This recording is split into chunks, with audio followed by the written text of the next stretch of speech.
Good afternoon to the final day here and the final just got underway of the Clif Shanks Memorial Piers here, the 242 Piers at the Royal Oak Bowling Club in Auckland. And the final that we've got the side of Michael Galloway and Martin Dixon, with Martin Dixon off the front and Mike Galloway, and they're up against the Glenn Newton and Alan Stewart. So earlier this morning in the semi-finals, we saw a real come-from-behind effort by Glenn Newton and Alan Stewart, who were down 11-0 against Murray Dixon and Terry Brunton, and they clawed their way back into the game, which saw Newton and Stewart win the semi-final by one shot. In the other semi-final, we had Michael Galloway and Martin Dixon up against Ula Vava and Luke Mataroa, and Galloway carrying a very, very handy lead at one stage, and then lo and behold, on the 14th end, dropped to 6 in fact, and was only 2 in front on the last end, and scored one to run out the winner by 18 shots to 15. So this is the 15-end final in this 2-4-2 format, with no time limit. And I'm here this afternoon, of course, with Tamara and Alistair. It's our pleasure to bring you this final. And I can tell you as well, these other finals which are being played right now. And in the plate event, we've got Alan Pears and John McCulloch up against Rob Ashton and Wally Marsick. In the flight, we've got semi-finals underway, or the final underway, with David Clark and Shane Drabble up against John Patello and Phil Aiken.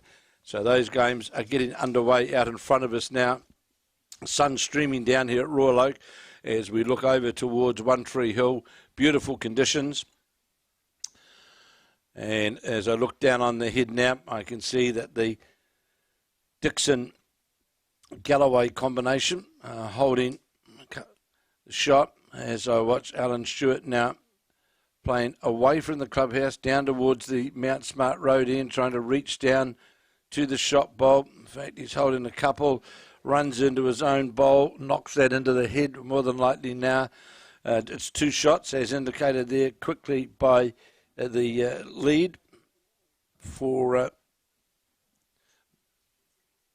Alan Stewart, Glenn Newton. So Galloway, very, very well performed player, of course, former New Zealand player from the Royal Oak Club here. Of course, Royal Oak Rockets, part of the Bowls 3-5 competition. As we watch the Gannet, as he's commonly known, Mike Galloway on the draw, trying to get down to the accounting bowl, and he's done just that, trails the jack back. And I can see there 2 of the Martin Dixon bowls, and the 2 Galloway bowls. And so here's Alan Stewart. He's on the prowl, trying to run down on that forehand of the jack. It's on a reasonably good line, needs a bit of luck, got some luck, pushed out one of the counting bowls, and we now lie 2 shots to the Galloway combination. Very, very formidable combination. These 2 players won numerous Auckland titles between them. Of course, this event being played over 3 days, and I can tell you as well, down in Dunedin, very inclement weather down there at the Spates North East Valley Singles. They've reduced it down now to 21st to 21, not 25. And I can tell you in this morning's quarterfinals, Caleb Hope defeated Murray Scott. Andrew Kelly defeated Tom Tairoa. Shannon McElroy defeated Andy McLean. And Finbar McGuigan defeated Sheldon Bagley Harley. So his semi-finals, which are underway, sees Caleb Hope up against Andrew Kelly, the current New Zealand Male Player of the Year and current blackjack. Shannon McElroy, the world champion, of course, up against a very up-and-coming, promising youngster from Stokes Valley in Wellington, Finbar McGuigan. So we'll keep you updated to those semi-finals. Of course, McElroy, the defending champion at the Spates North East Valley Singles. As I watch now, Glenn Newton on the first end, trying to get down to the counting bowls of the Royal Oak combination. Certainly had weight to move the jack, but went by on the wide side. Martin Dixon now on his backhand, definitely holding 2 shots. It's a fantastic setting here at Royal Oak. Really first-class club rooms, good greens, got everything going for it. As this bowl of Martin Dixon's just going to move by. Mike Galloway was telling me during the break this is his first outing for the season, the 2021 season. So a great start from Galloway. Of course, I say, former New Zealand player. It's on its way now. Is the bowl of Newton bowl. It's breaking down towards the head now. Has it got the weight to get to the jack, or just going to sit on top of it and fall in?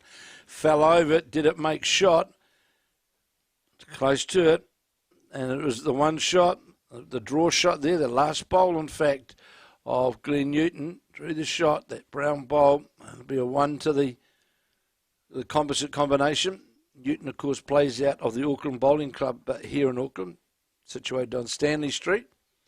And Alan Stewart plays out of the Tika Whara Club, of course, part of the Stewart dynasty of the Thames Valley Centre. Jackie Stewart, of course, was a legend down there. And the Stewart family, Dave, all of them were certainly, they won numerous Thames Valley titles. So here now is Alan Stewart. They certainly not got out of jail. They just hung in that semi-final against Murray Dixon. He's the first bowl now of Alan Stewart. It's on a good line too. Just breaks down towards the jack, playing up towards the clubhouse on the forehand side. Sits just lower the jack by about 18 inches. So here's Galloway now on the backhand. Beautiful delivery that Mike Galloway's always had. Very, very smooth in his delivery on the backhand. Getting some applause from Martin Dixon as it just goes by the jack, comes back to the centre line. Good opening bowl by Mike Galloway. Sits about 15, 18 inches higher the jack. So in this format, the leads play 2 bowls and they change over. And the other 2 players then play four bowls. And then again they go back to the leads, as we'll call it, play 2. So it changes around end by end. So the bowl, Alan Stewart, just slips underneath his own, sits jack low on that move to the backhand side of the rink. Sits at about 2 o'clock. So Galloway now will come down and endeavour to sit inside the shot bowls on his backhand. 3/4 length head, looks on a pretty good line. This bowler Galloway's comes down towards the jack. Is it going to sit on something or just sit jack level? In fact, will just sit inside the bowl, turn it and fall over for shot. Very, very good draw player is Mike Galloway. Of course, up until this year has been part of the Royal Oak Rockets Bowls 3-5 side in the televised event. So Glenn Newton now, he'll follow up the Mike Galloway bowl, endeavour to sit on it, get a touch on the jack on that backhand side.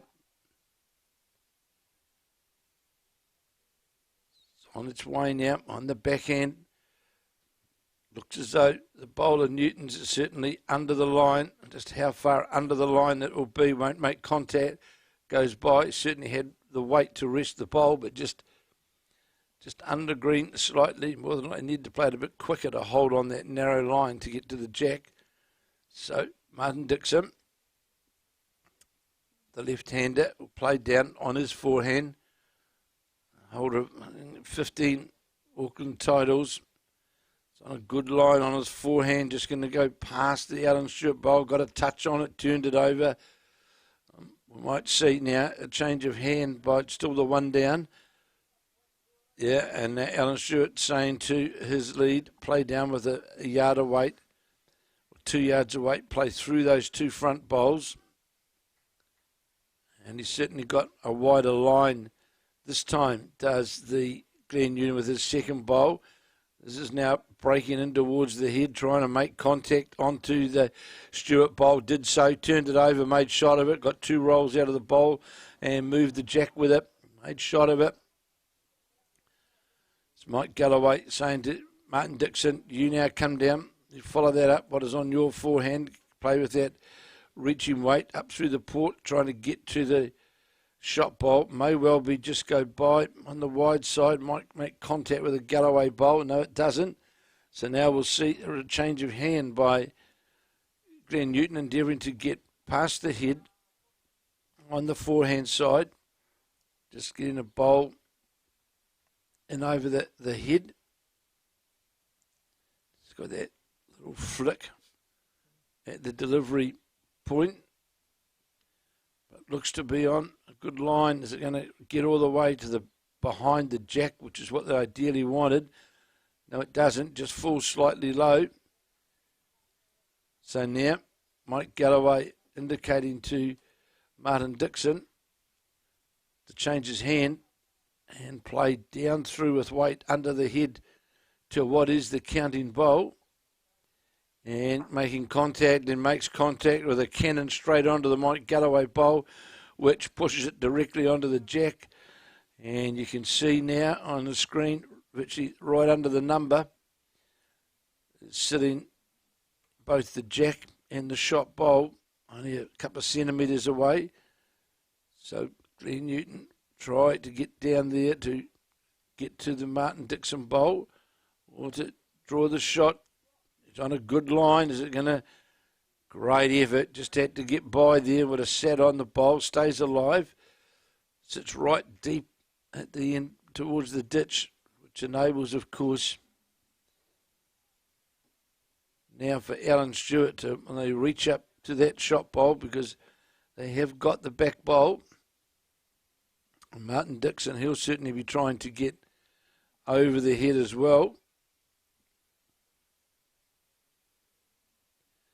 Of course, but it actually was fraction too heavy and went into the ditch. So I'm sure we'll see Stewart endeavouring to reach the jack with reaching weight. The jack to the ditch on the backhand.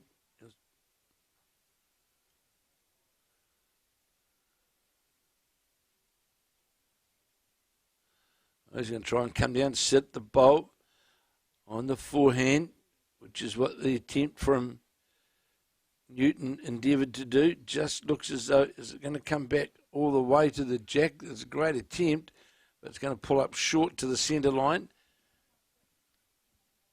So, indication to Mike Galloway, get us please another second if you can, so as to restrict Alan Stewart, if he elects to play more aggressively, to what is the shot bowl, the Michael Galloway shot bowl. So here's Galloway on his backhand, one end gone. It's Alan Stewart, Glenn Newton leading Martin Dixon and Mike Galloway by 1-0.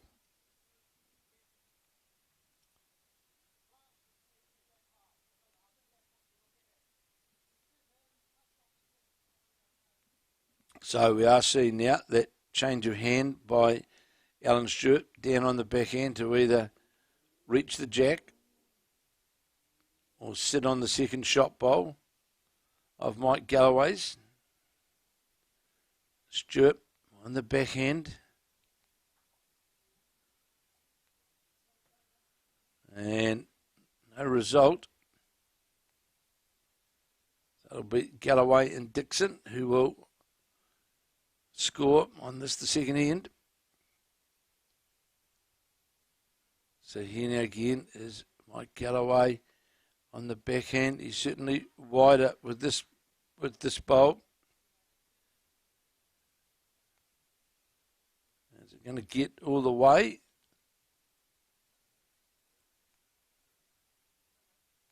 Three it is by the sound.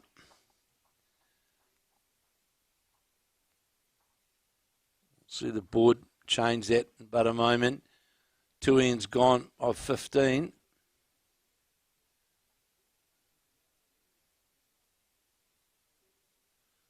It was a 3. So that's 3-1 to Martin Dixon and Mike Galloway. Jack's been delivered straight onto the chalked centre line, you can see. It's Martin Dixon now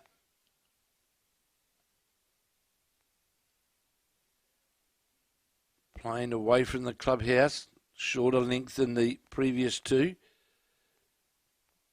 Looks to be on a good line. There's this Martin Dixon bowl, comes back towards the centre line, just sits in behind by about a metre.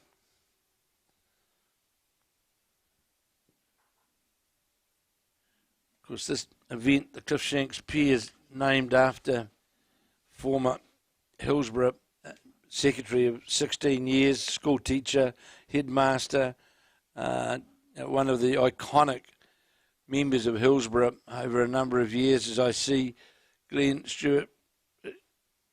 Newton draw a back toucher. Certainly did a wonderful job for the old Hillsborough club, of course, which is now Mount Eden. And this tournament now is in its 22nd year, this tournament. Originally started as a normal peers tournament, and the first prize of that, which I was fortunate enough to be part of, was to attend the Rorilla Invitation Peers, which was always a great few days over in New South Wales. Thoroughly enjoyable.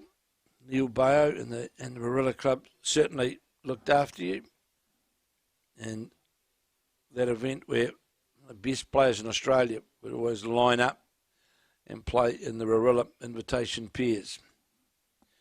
And the Hillsborough Peers, the Clif Shanks Peers winners, always had a place at that event. And there was also a tournament held in Australia at Rorilla, and the winner of that tournament in Australia used to come over as well and play in the Clif Shanks Memorial Peers at the Hillsborough Bowling Club. So Mike Galloway quickly onto the mat, playing down, one down on the head, leading 3-1. Looks to be narrow on the line as it goes down towards the jack. It's going to just duck away, slightly jack low, but under the line. So Alan Stewart now on his forehand, playing down towards the Mount Smart end. I don't know if he likes this one very much. The sunglasses on and the beard, of course, playing in their memorial shirts to Adam Johnson, who passed away a couple of years back. Used to play bowls, of course, at Adam at the Mangere Club here in Auckland, and then in the Manawatu, and very, very much respected young man around the bowling fraternity. Sadly passed away, and the guys are playing in the memorial shirts as we watched Galloway trying to get down to dead draw on top, got a touch, moved the jack out to the side. Did he move it close enough to what is his other bowl sitting out to the side of the head, be close for the shot?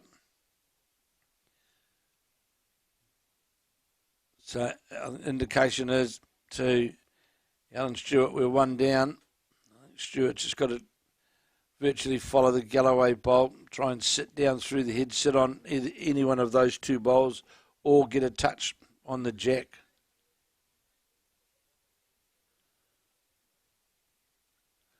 So here is now Alan Stewart on his forehand, coming down, trying to sit on the shot bowl or second shot bowl. It's on a good line. Just question how the weight is to get under it to the jack. Is it going to get clean under the bowl?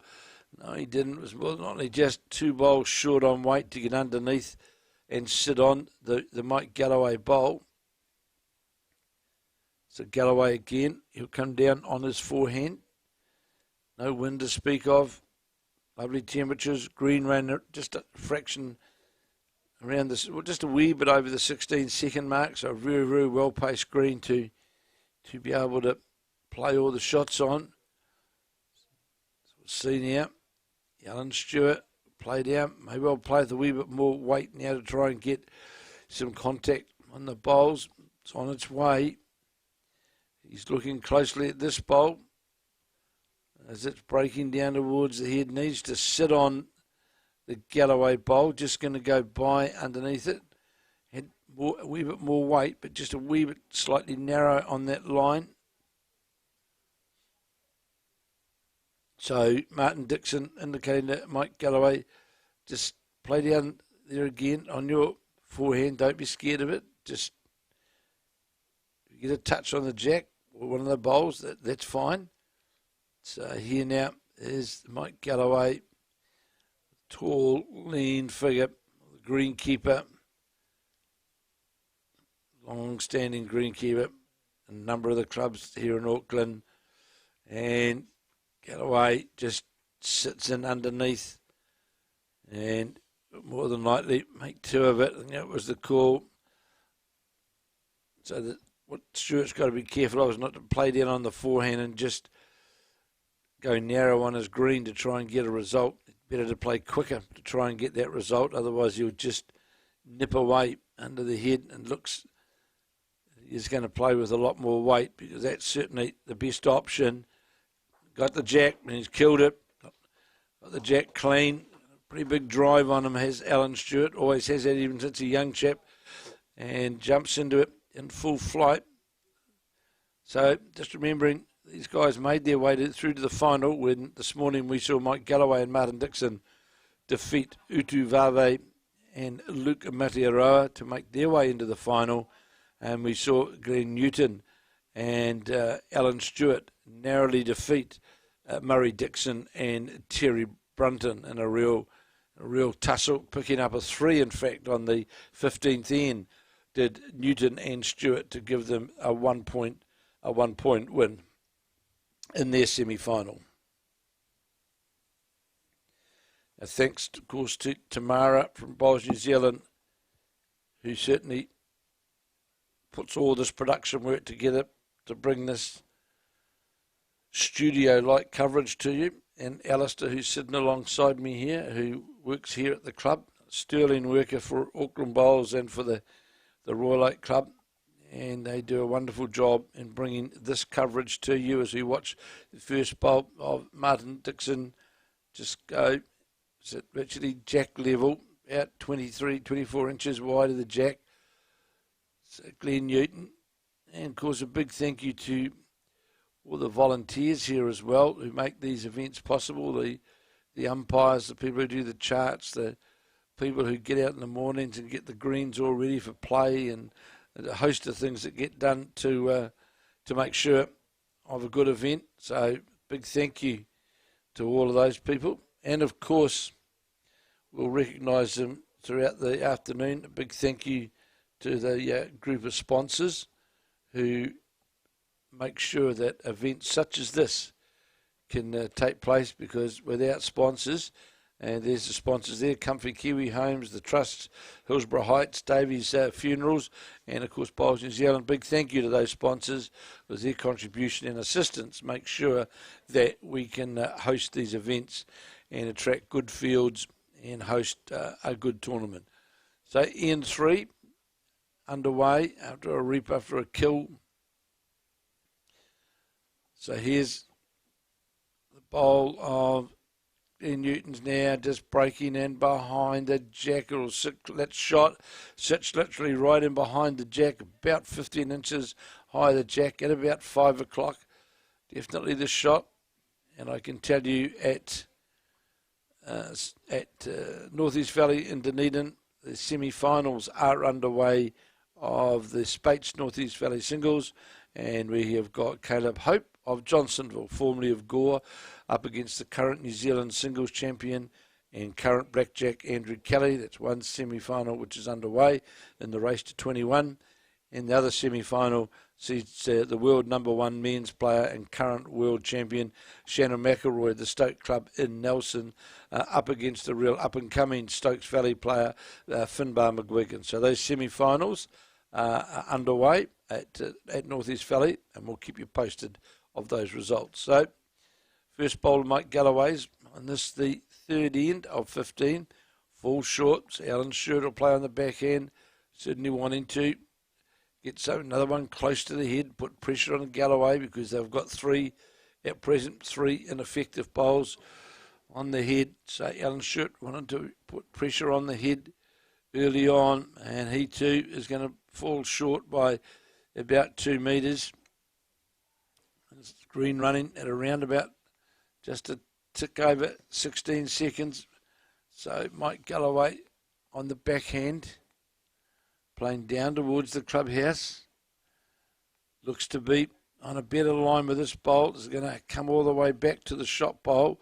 Certainly on line 2 and will do. And sits in and falls on, just falls onto the jack. Toucher. So now Alan Stewart needs to be up to the bowl on that backhand. No sense in being short. Needs to reach the shot bowl. It's going to be wide though on the way past. Certainly had better weight. Come back to the centre line, but was more than likely a metre of weight more than what he wanted. So Galloway now on his backhand, definitely holding one. On this, the replay of the third end, after it was killed by Alan Stewart. So here's another good bowl from Galloway now, just breaking into the head, sit inside. It'll count as well.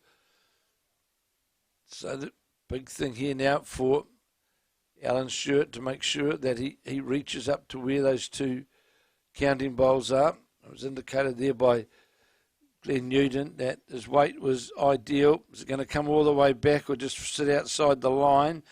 Sat outside the line. That could have been fateful. That could have made 3 of it because it just rolled the jacks onto the side of the Galloway bowl, pushed the jack out and moved it towards a Martin Dixon navy blue bowl sitting out there and may well have made 3 of it. So Galloway will indicate, I think he wants to go to the back this time, so that indicates to me that it's definitely 3 shots. Getting some cover in, right down on the 2 metre mark. And an indication quickly then from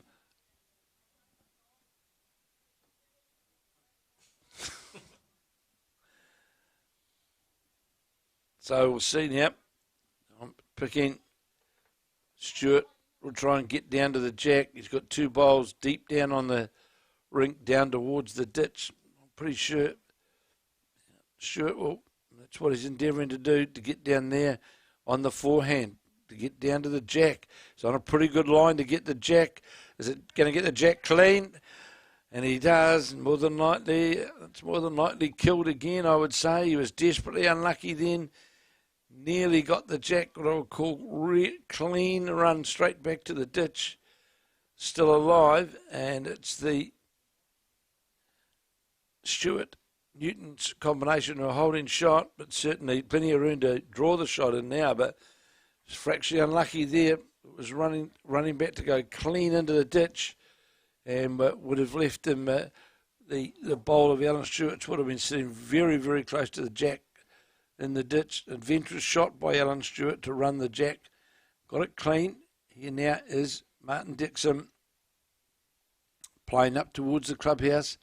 On the forehand, got the bowl out on a very nice arc to get the ball to work back towards the jack line.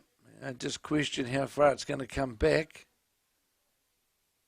And is it alive? They're going to be looking to see whether the bowl is actually, looks as though it's out. And it's Adam, it's the Newton Stewart side who are holding 2 shots. The big thing here for Glenn Newton to make sure that he comes alive, and thus puts pressure then on the Martin Dixon bowl, and it will come alive, but won't have the weight to get into the counting area. Mike Galloway indicating to Martin Dixon, your weight was perfect, but it was just you went too wide on that draw line, and he's got a couple of metres to draw the shot in. So here now is the Dixon bowl, and certainly on a different line, needs to get under this clean and hang up, but I don't think it's going to. I think it's going to go by, and rolls towards the ditch, and duly does. So the call to Alan Stewart, to Glenn Newton, just get up here, beat what is your front bowl, and that will be another counter. But again, very, very narrow. He needs to sit on something, and he won't. He's going to go by. Maybe disappointed with that. Had a lot of room to draw another shot in. Indication is it was 2. We'll see in a moment when that board changes. Looked like 2 from our spot where we were sitting here. So the jack being delivered by Alan Stewart down towards the Mount Smart or the One Tree Hill end.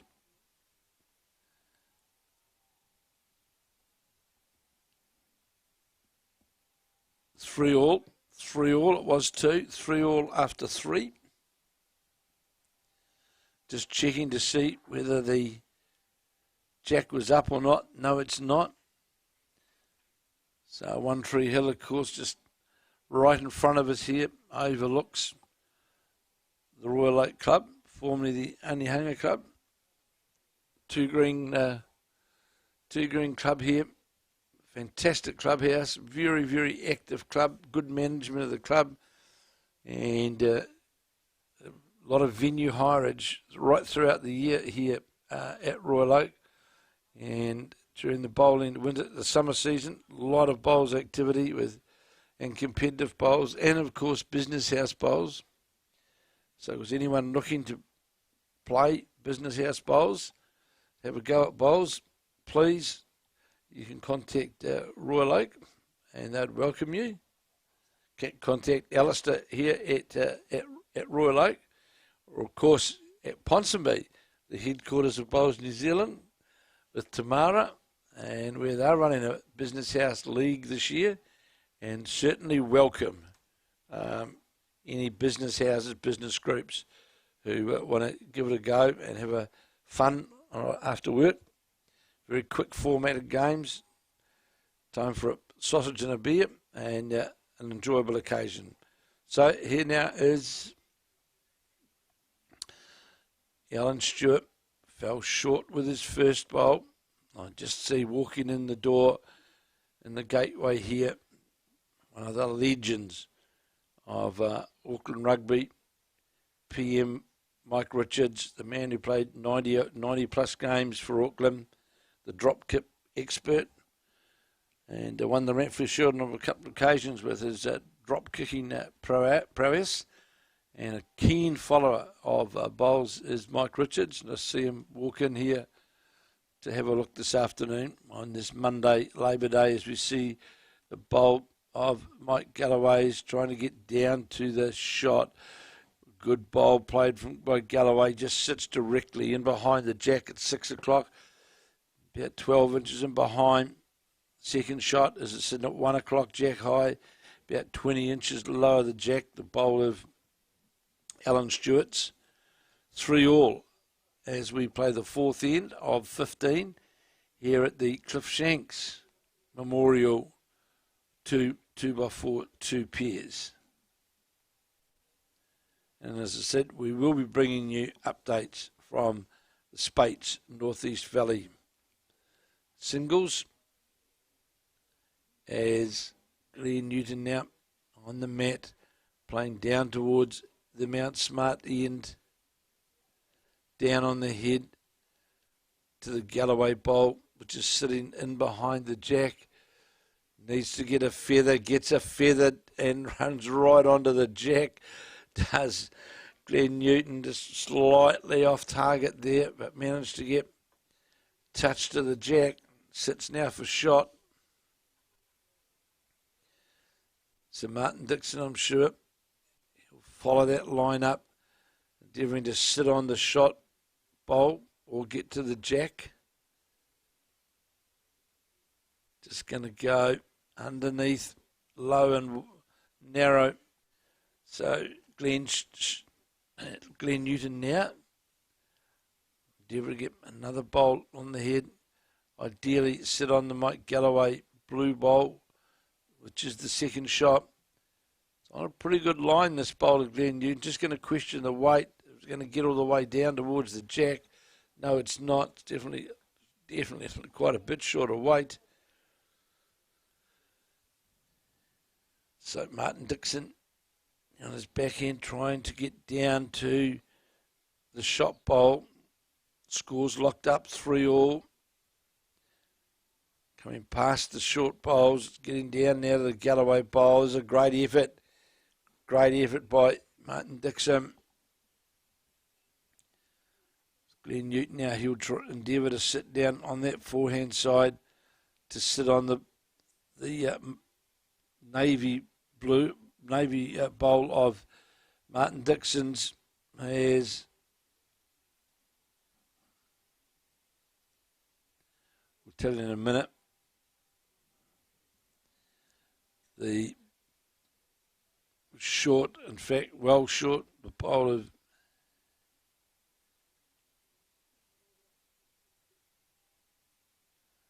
so Dixon now looking to sit the shot bowl or get a touch on the jack. Just looks to be fractionally on the wide side, but certainly playing that line to get a touch on the jack. So Alan Stewart saying, get your weight, just draw down on that forehand side and endeavour to get to what is the second and third shot.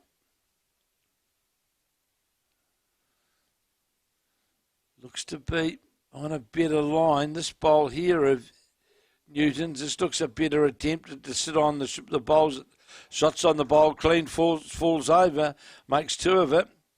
I think we might see the attack down through the middle to the jack or the two brown bowls. So playing that port in between the brown and the blue bowl, endeavouring to get down to the jack or Martin Dixon on its way, on the search, trying to get to those two shot bowls. He's on a pretty good line as well. He's going to get the jack and kills it, pushes it right out to the side. Well played by Martin Dixon, just came through the port, got directly to the jack and killed it. So the end will be replayed.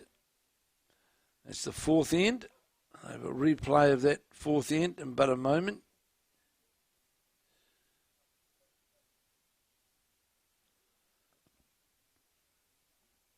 Beautiful conditions here at Royal Oak today. Perfect conditions, virtually no wind at all.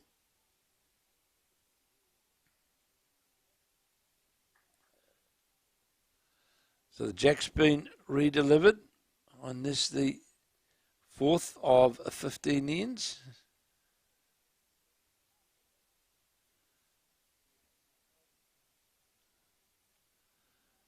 It's a good opening bowl here by Stewart. Good line. Just going to go by about a metre, but sits virtually directly on the centre line.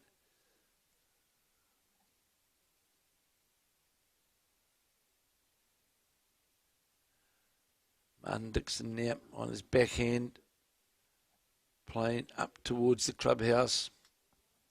Green running around 16 seconds. He's got a good draw on both hands, you can see that for sure.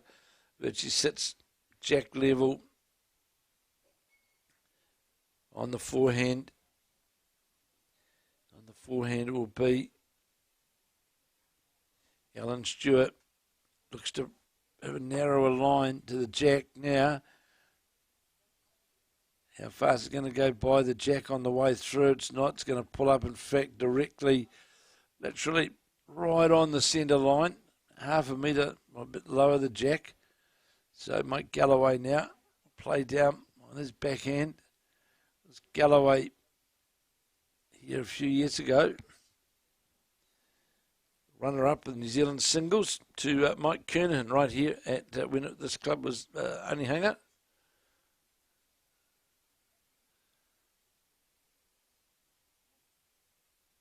And just short, and also on that particular year, Mike Galloway won the national fours.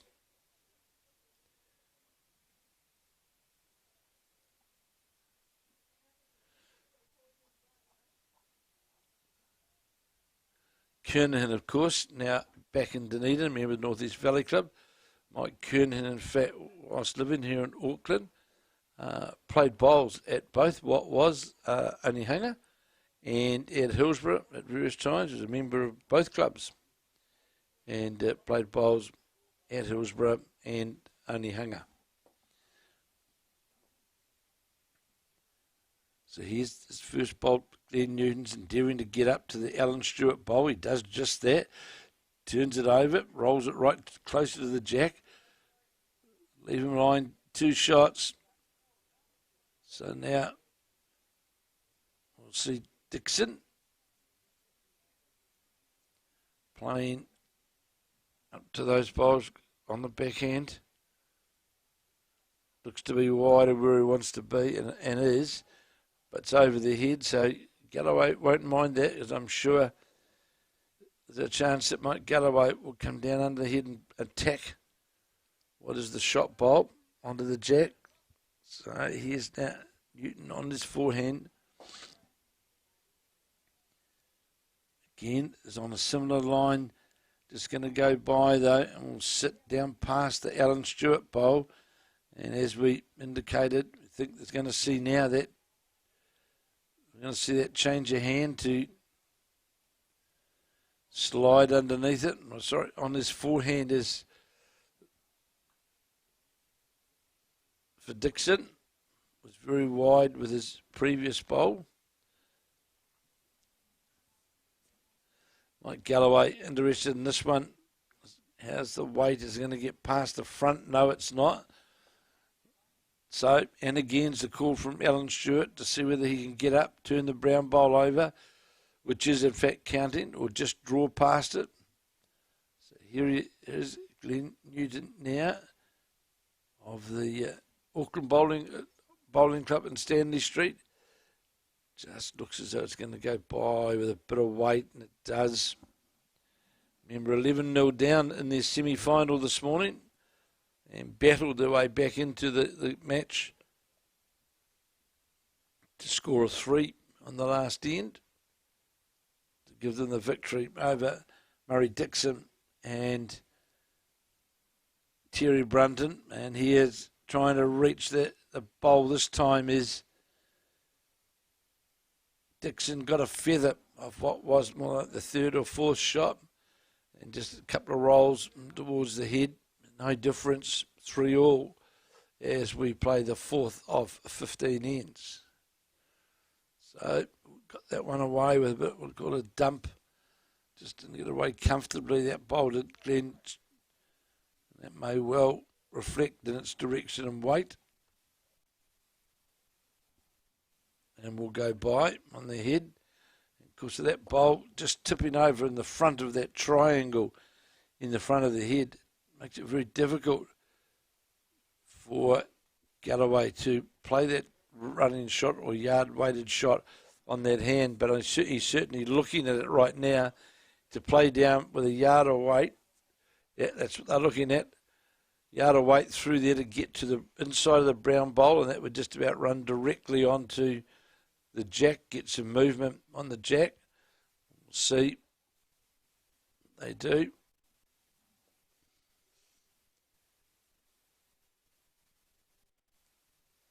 And here's Dixon playing that shot that we were talking about, but playing with a lot of weight. Gets him contact on the front, and he does. Moves the bowls out of the head. It's one down. Good effort there by Martin Dixon. Nearly got the ultimate result by running right onto the jack.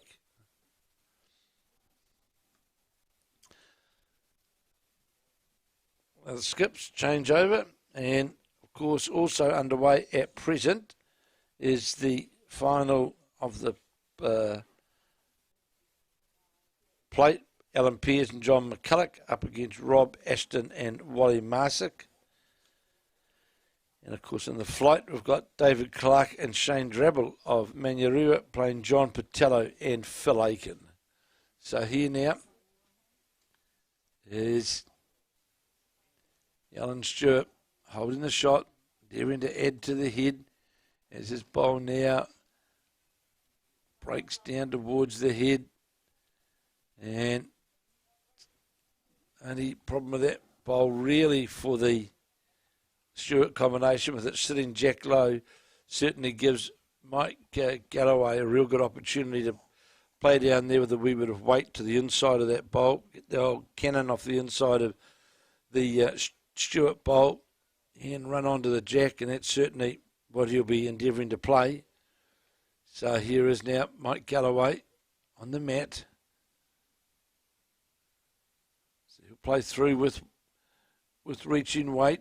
It's exactly what he's doing. Just wonder how far it's going to get. Or get to the front bowl. Got the front bowl, turned it over. Looking from here, that's definitely 2. That shot is certainly on for Galloway.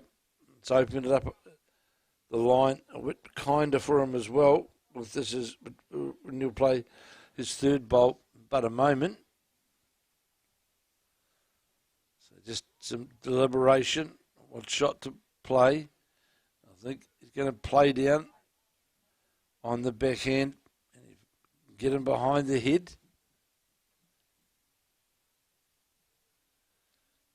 He'll be more than happy with that.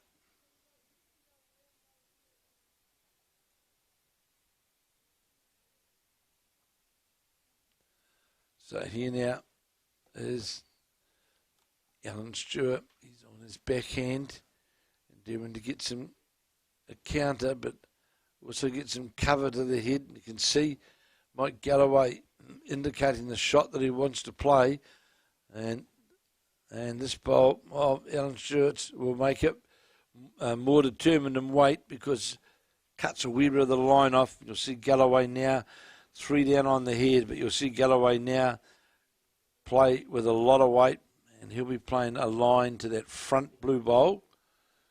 And if he makes contact with that front blue bowl, that would literally automatically run across onto the jack. 3 down, 3 all on the board. Mike Galloway on the mat. Swing of the arms. Further swing of the arms. Attack this with weight on the forehand. Trying to get to the inside of the bowl and onto the jack. And not sure what happened.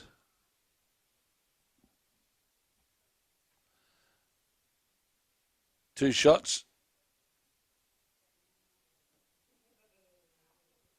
Obviously got the result.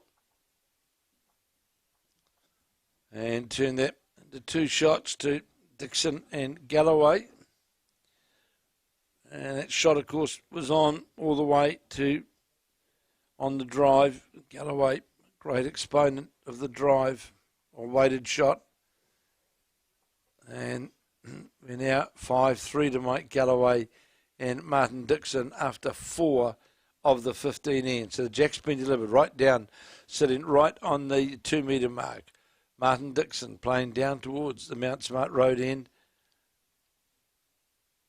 Looks to be on a good line. How far is it going to run towards the jack?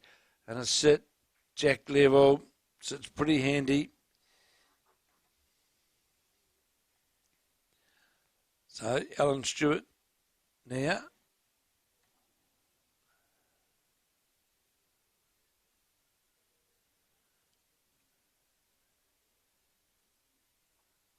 Looks a good bowl here, just depending on that weight from the lead 2 bowls.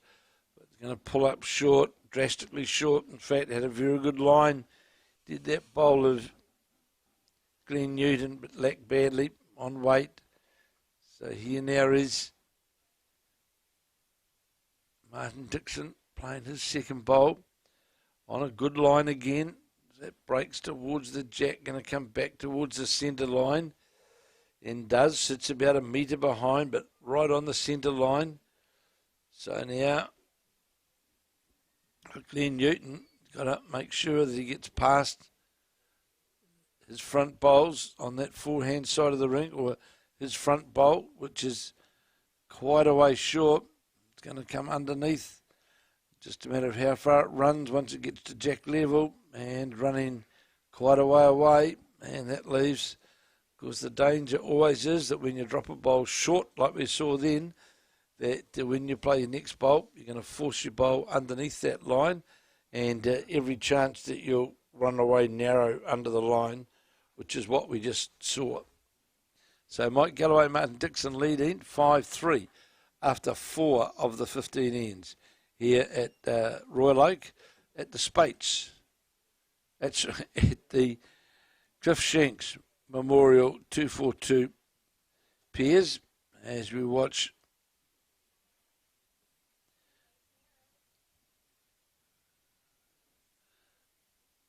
bowl of Galloway's going to pull up short, plenty of room for the shot to be drawn.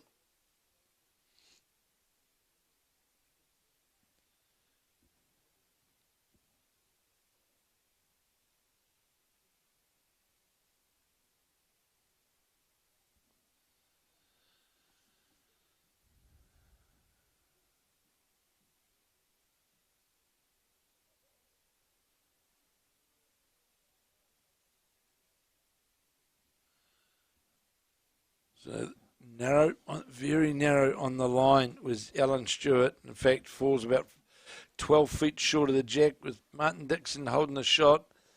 And a lot of short bowls sitting up in front there. So here now is Mike Galloway trying to make amends for that first bowl. Giving the old boot a kick on the mat, which sometimes means we've got too much weight, but he runs into these short bowls. And as you can see on the screen, there's an acre of room to draw the shot. Here now is Alan Stewart on his forehand, playing down towards the Mount Smart end, and that too is going to dip under the line, and you can see Martin Dixon just stepping it out, indicating there's a couple of metres in there to draw the shot. Definitely 2 shots to the Dixon-Galloway combination, that being the jack level bowl and the one directly behind, as is a better bowl here from Galloway, but is it going to come back to the centre line on that wide side and just hangs just over, it'll count, but just a bit over exaggerated on the line. So imperative here, Alan Stewart gets up to the head, played 2 very, very short bowls, needs to get past the front brown bowl and to sit on something, and he might sit out, well, more than likely now second shot, need to sit inside the shot bowl to get the ideal result, but just fell out on the outside of it. So here's now Mike Galloway on this, the 15, third of the way through this 15-end final encounter at the Spates, at the Clif Shanks 242 pairs, and Mike Galloway just ran into the bowl of Glenn Newton, the short brown bowl. There's a lot of bowls in front.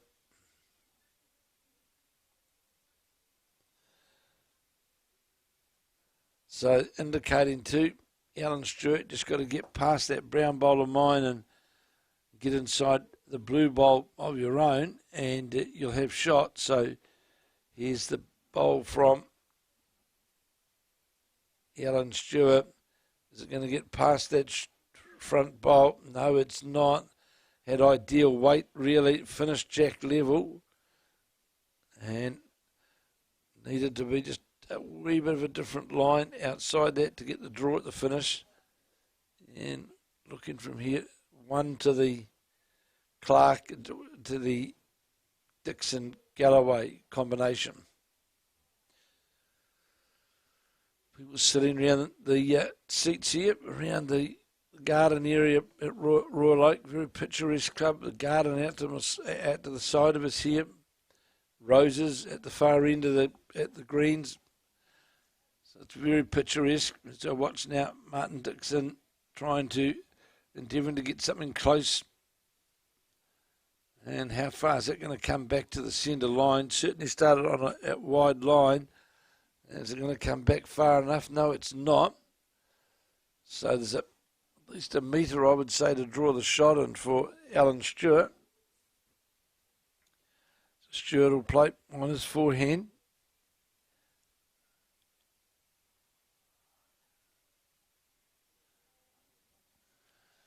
Looks to be on that narrower line. What's he going to run into? Needs to run into something. There's the bowler, Glenn Newton, definitely wildly under green, and really tried to steer the bowl into the head. So here now is Mike Galloway, definitely the Martin Dixon bowl.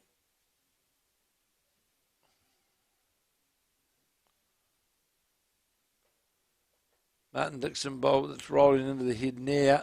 Won't make any difference. Alan Stewart having a look to see, well, what's the story?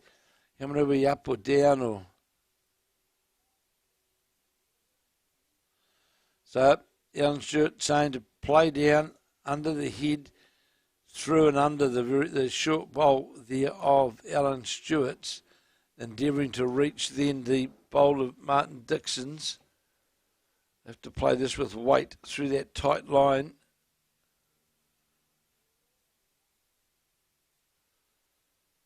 And he's done certainly that. He's certainly played that with weight.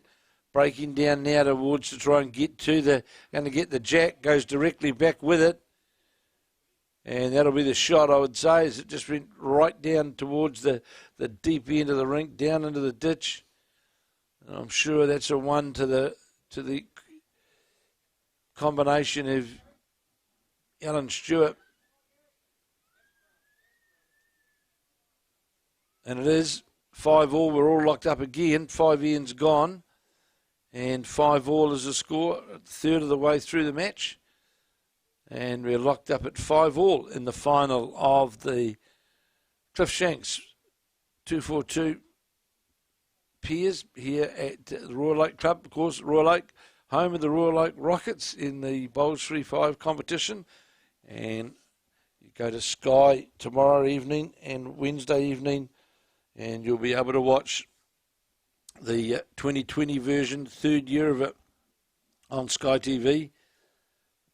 And our big thank you to Sky for their continued support of the live action of the Bowls 3-5, where we've got 8 teams from around the country lining up.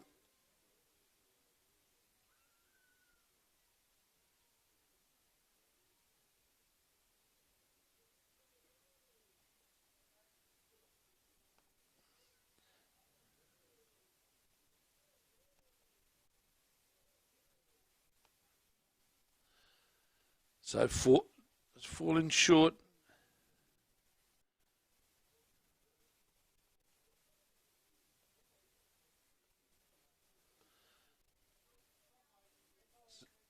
So good ball here. Sits right on top of the jack. 5-all. 5 ends. Oliver Alan Stewart sitting now right on top of the jack. Mike Galloway following the Stewart bowl up. It's going to run under the head, and it will. Sits jack level, a good metre away. So those 8 teams, of course, in the Bowls 3-5. We've got the Gore Rams, the Elmwood Saints, Stoke Thunder, Stokes Valley Vipers, the Hinuera, the Menuera Kite, the Point Chevalier Pirates, and the Royal Oak Rockets. They all line up Tuesday, Wednesday night on Sky TV. You can see all the live action.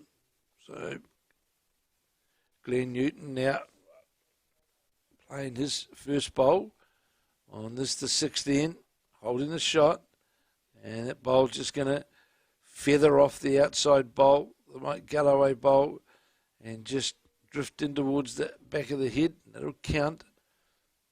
So Dixon now endeavouring to draw up to where the shot bowl is, or the second shot bowl.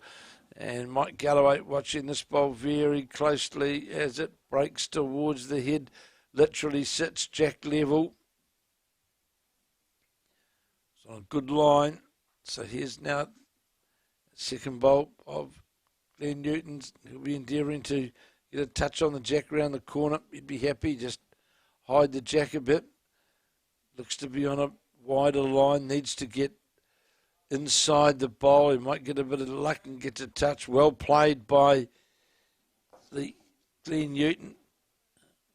Sit jack level, but it does give a shoulder for Martin Dixon. Martin Dixon to sort of sit on that bowl and rest towards the jack. So he's following up the Glenn Newton bowl. So it's definitely Glenn Newton and Alan Stewart holding 2 shots at present.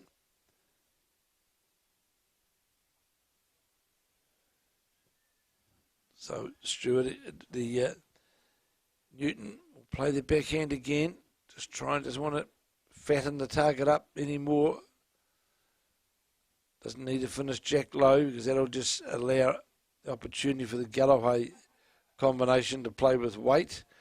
This looks on a pretty good line, this bowl of Newton's bowl, and it is going to get that jack, that touch on the jack, moves it around the corner that we spoke about, and more than likely has made 4 shots of that. So now Mike Galloway saying to Martin Dixon, on your backhand, you've got to reach up through these counting bowls to get into that target area. It's on its way, the Dixon bowl, and that's under the head. Might get a feather, does get a feather, and fortuitous, and may in fact be second shot as indicated by Mike Galloway. It was definitely off target, was that bowl of Martin Dixon. Just got 1, maybe 2 is the call from Alan Stewart. So change of hands here for Glenn Newton. Will go back to his backhand side. Trying to draw under the blue bowl, out to the side, get down to where that counting area is. Going to get all the way underneath. On a good line again, this bowl from Glenn Newton. Going to come in behind the jack, sit alongside. Well played. 4 very good bowls this end from Glenn Newton. So Martin Dixon, he'll reach up there with weight on his backhand as we play the 16. And it's all locked up 5 apiece. Bit fortuitous he was with his last bowl and turned over one of the Mike Galloway bowls. Definitely 2 shots anyway as the skips change over. Definitely 2 to Alan Stewart.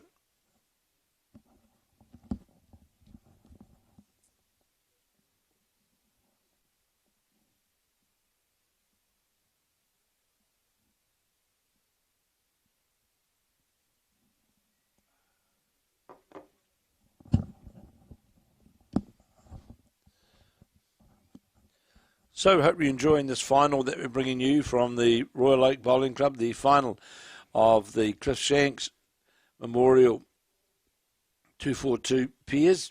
Final underway between Martin Dixon and Mike Galloway of Royal Oak up against Glenn Newton and Alan Stewart. Stewart, of course, from Tikawhara, and Glenn Newton, who plays out of the Auckland Club, down by the Stanley Street tennis courts. And Galloway looking at the head.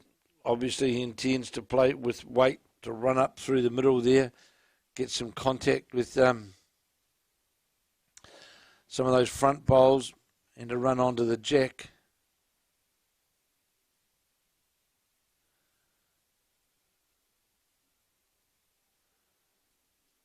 So here's now Galloway on the mat. He'll reach up there with searching weight for sure. It's on its way.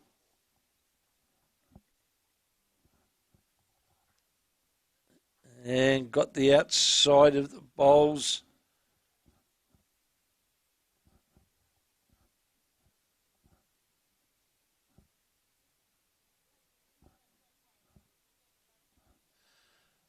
And still one shot to the Stewart combination. That's the brown bowl that is sitting right on top of the jack. So Alan Stewart looks to be under the line, just depends what he runs into. And in fact, turns their own bolt over into the head. I think Galloway now needs to come quicker. I think he'll play quicker at that. On his backhand, he can get the split as well onto the front blue bowl. And of course, there's a Galloway bowl sitting right out deep on the rink. Is where the jack could well go to. And the shot certainly playing up that back with a lot of weight, reaching up through those front bowls, and can certainly get a result, can Mike Galloway. So Martin Dixon and Mike Galloway having a good look. Just a quick update from Northeast Valley in the race to 21 in the semi-final of the Spates Northeast Valley singles, and I can tell you Shannon McElroy is leading Finbar McGuigan 14 shots to 5. 14-5, Shannon McElroy leading Finbar McGuigan, and Andrew Kelly leading Caleb Hope 15-3. So just quickly in those semi-finals from Northeast Valley, McElroy leads McGuigan 14-5. Andrew Kelly leads Caleb Hope 15-3. As Mike Galloway now steps on the mat. More than likely 2 down on the head. Going to play with certainly with forehand weight reaching up through there. Can play with quite a lot of weight, in fact, to get the inside of the bowl of Martin Dixon and run that onto the jack. So here's the bowl now of Galloway's playing down to get to that port. He's going to get the Martin Dixon bowl. Lifted the bowl up and over. It didn't come through all the way. Thought he would have played it with more weight. So we'll have a look at what the call is. 2 it is.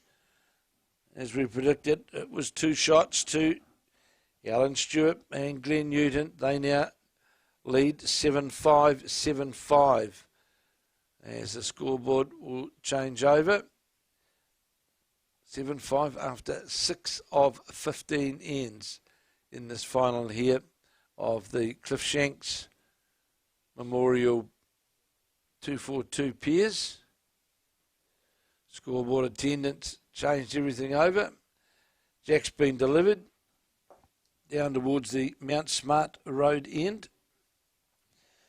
And it looks like what I would call the two stars of Northeast Valley, Andrew Kelly and Shannon McElroy. Looks as though heading strongly towards a possible meeting this afternoon in the final of the Northeast Valley Spates singles. And no disrespect at all to Caleb Hope and Finbar McGuigan, McElroy and Kelly, certainly the 2 form players in New Zealand. As you watch this bowler, Martin Dixon's break towards the jack's going to sit alongside the jack at jack level. See the jack sitting there right on the centre line, just under the 2 metre mark. Here now is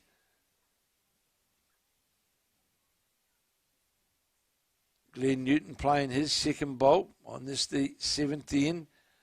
Also on a good line. Just question, is the weight going to get all the way down to the counting bowl? Great effort by Glenn Newton. Just fell a bowl short of getting to where he wanted to get to. May well see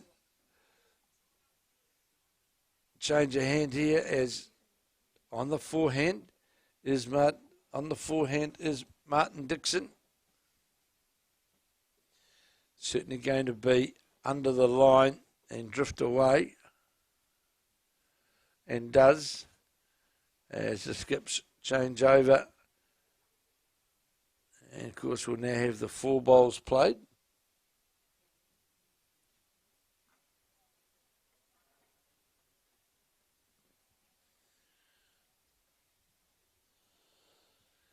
So the 4 bowls we played by Galloway, and of course Alan Stewart, with Stewart and Newton leading 7-5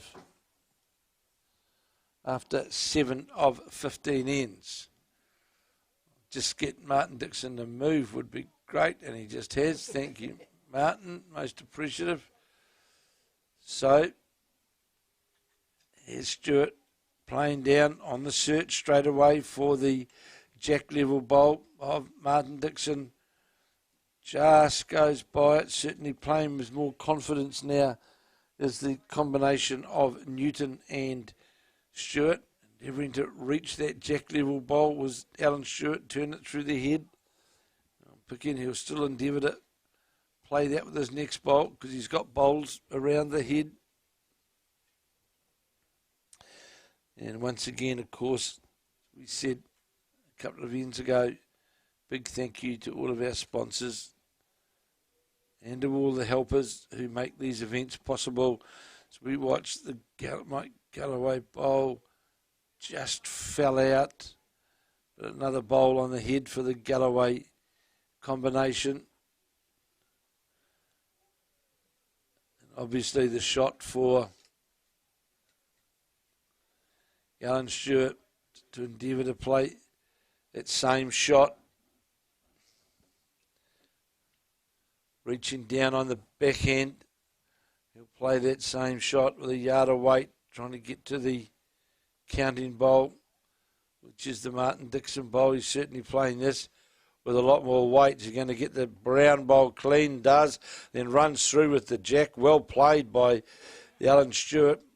Got the bowl cleanly down onto the jack and, of course, moved it back towards the 2 metre mark and now laying a couple of shots, maybe 3 shots, in fact, is the Stewart combination. Putting pressure on Mike Galloway on the draw. Is Galloway on the N7 of 15. This looks to be on a good line. This bowler, Mike Galloway, is it going to get to the jack or just sits on top of the what is the shot bowl? Second shot, that bowler, Mike Galloway, sat on the Alan Stewart toucher. So Alan Stewart and change his hand, go back to the forehand. Just trying to get past the head.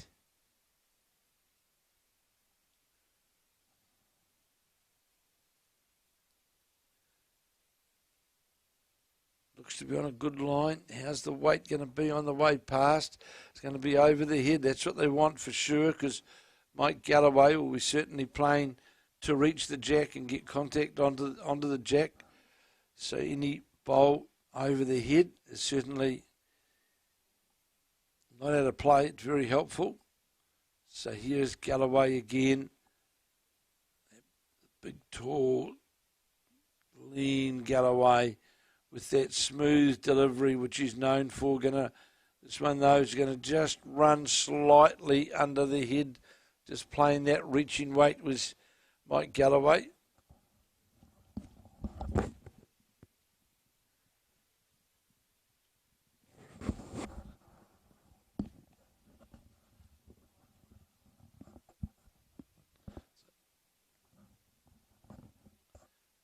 Alan Stewart ideally wanted to get another bowl on the head, but in fact is going to come up short and narrow, which really, strangely enough, cuts the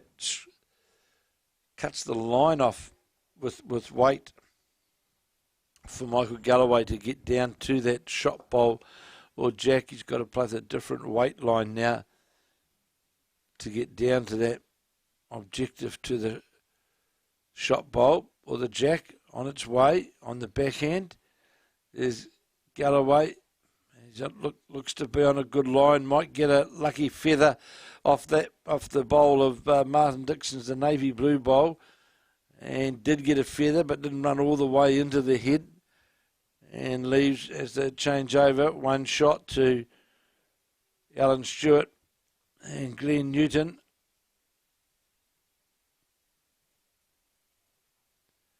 Martin Dixon, of course, he's part of the Royal Oak Rocket, bowls 3-5 side. The winner of, I think, a number of Auckland titles, as is Mike Galloway.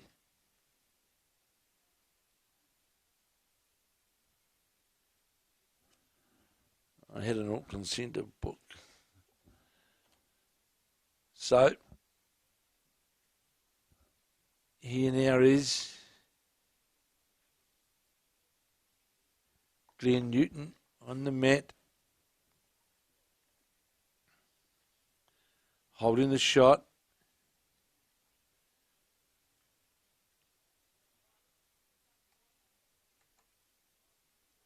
Gets another bowl on the head. I'll be quite happy with that. Another bowl in there for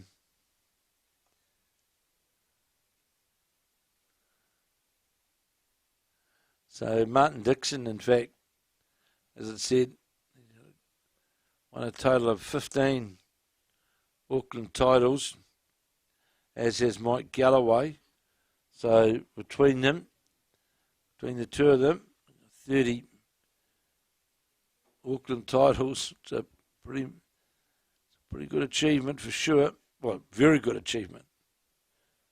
Of course, Mike Galloway also played for New Zealand, as he's bending over, looking at this. Just got a touch on the front bowl.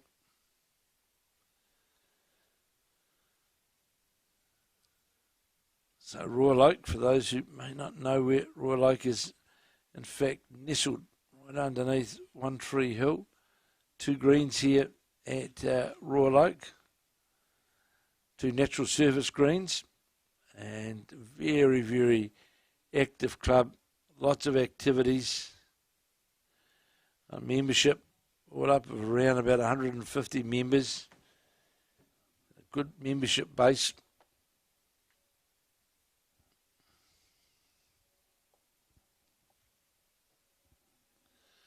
So here now is Martin Dixon trying to get down to that shot bowl. Goes by on the outside. There'll be another one to the Glenn Newton, Alan Stewart combination as we come to the end of 7th end. And now 8-5. 8-5 is the lead to Alan Stewart of Tigafota and Glenn Newton of the Auckland Bowling Club up against the Royal Oak combination of Mike Galloway and Martin Dixon. Of course, this morning in the semi-finals we saw Mike Galloway and Martin Dixon defeat Utu Vave and Luke Matiaroa in their semi-final. Another semi-final, we saw the Glenn Newton and Alan Stewart combination defeat Murray Dixon and Terry Brunton. So, first bowl, Alan Stewart's played very short, very, very short. So, Martin Dixon, I'm sure he'll capitalise on that. So, here is Dixon on the backhand. And he'll certainly want to get a bowl as close as possible. Did a good start for his Mike Galloway, and he falls about a metre short, does Galloway.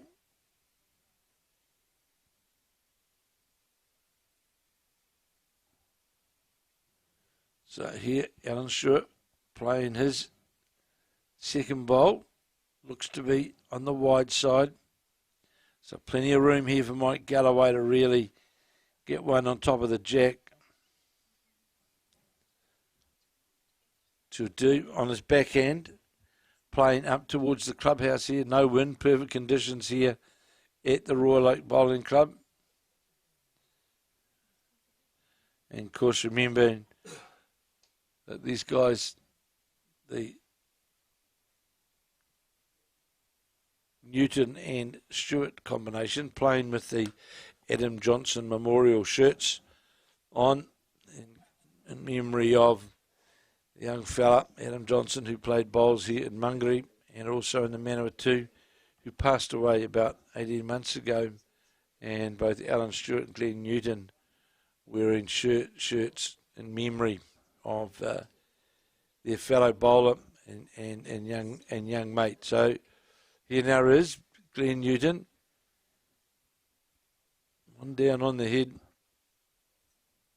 after 2 wayward opening bowls from Alan Stewart, and he's going to draw the shot here as Newton came through the front bowl port, drew just lower the jack. Sits about 21 inches, 22 inches, just lower the jack. So Martin Dixon now on his forehand. Dixon and Galloway trailing now 8 shots to 5 after 7 ends. So here's the Martin Dixon bowl now, just going to pull up, lower the jack. And it finishes up a metre lower the jack. So no doubt we'll see Glenn Newton will follow down on that forehand side. That's what he's doing. Just wonder how much of that line he's held on to or gone wider on the line. Breaking back now towards the centre line.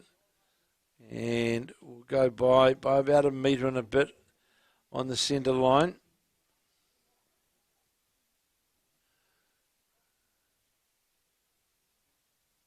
So here is Martin Dixon. It's on a wider line. How's the weight to get past those front bowls? He's not going to. Need another metre of weight to get past the counting bowls.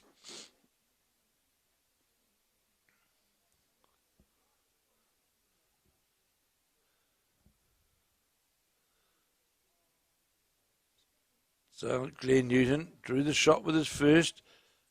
Trying to improve now with this his third bowl.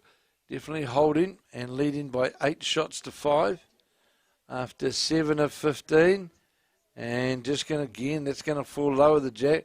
Mike Galloway quickly jumps onto the mat, telling Martin Dixon just beat this front bowl and you'll have shot. Beat the front blue bowl, which is Mike Galloway bowl.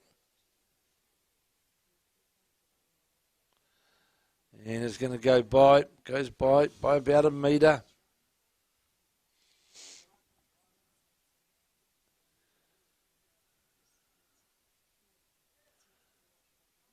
So here again is Glenn Newton playing his last bowl. On this, the 8th end. Holding shot is Newton and leading 8 to 5.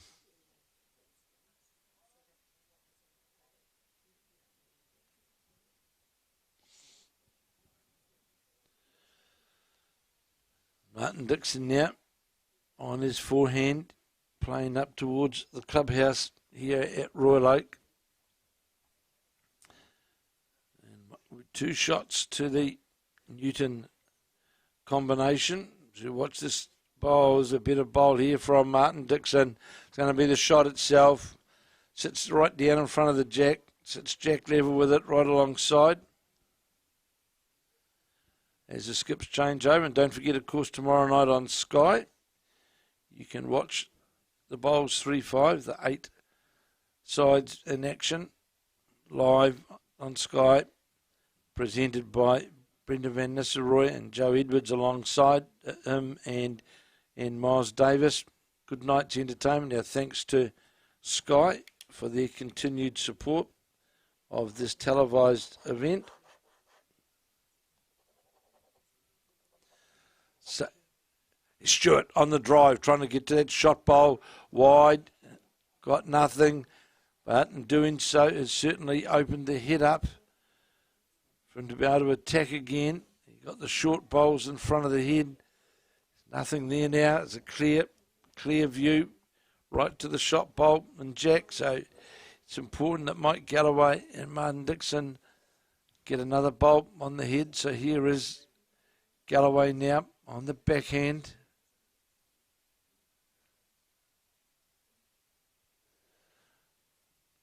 It's going to get past the front. It's on that narrow side. It is on the narrow side and short. So definitely we'll see Alan Stewart. He'll have another fully weighted shot to that shot bowl or the jack.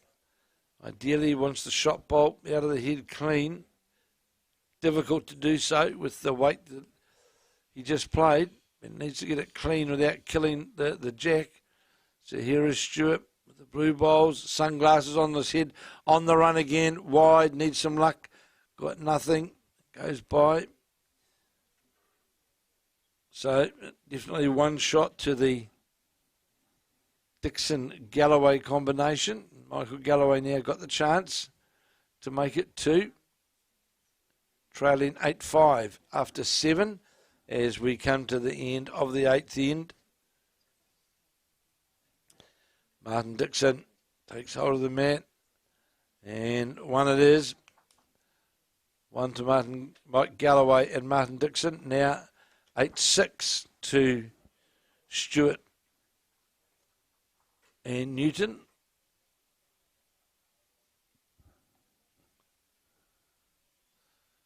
Eight six after 8 of the 15 ends.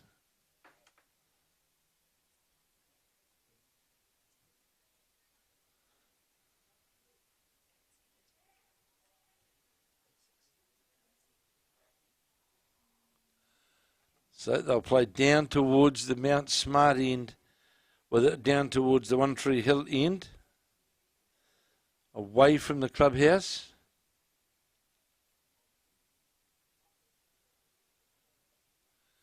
And don't forget, we'll keep you updated. The first finalist has been found at the Speight's Northeast Valley Singles.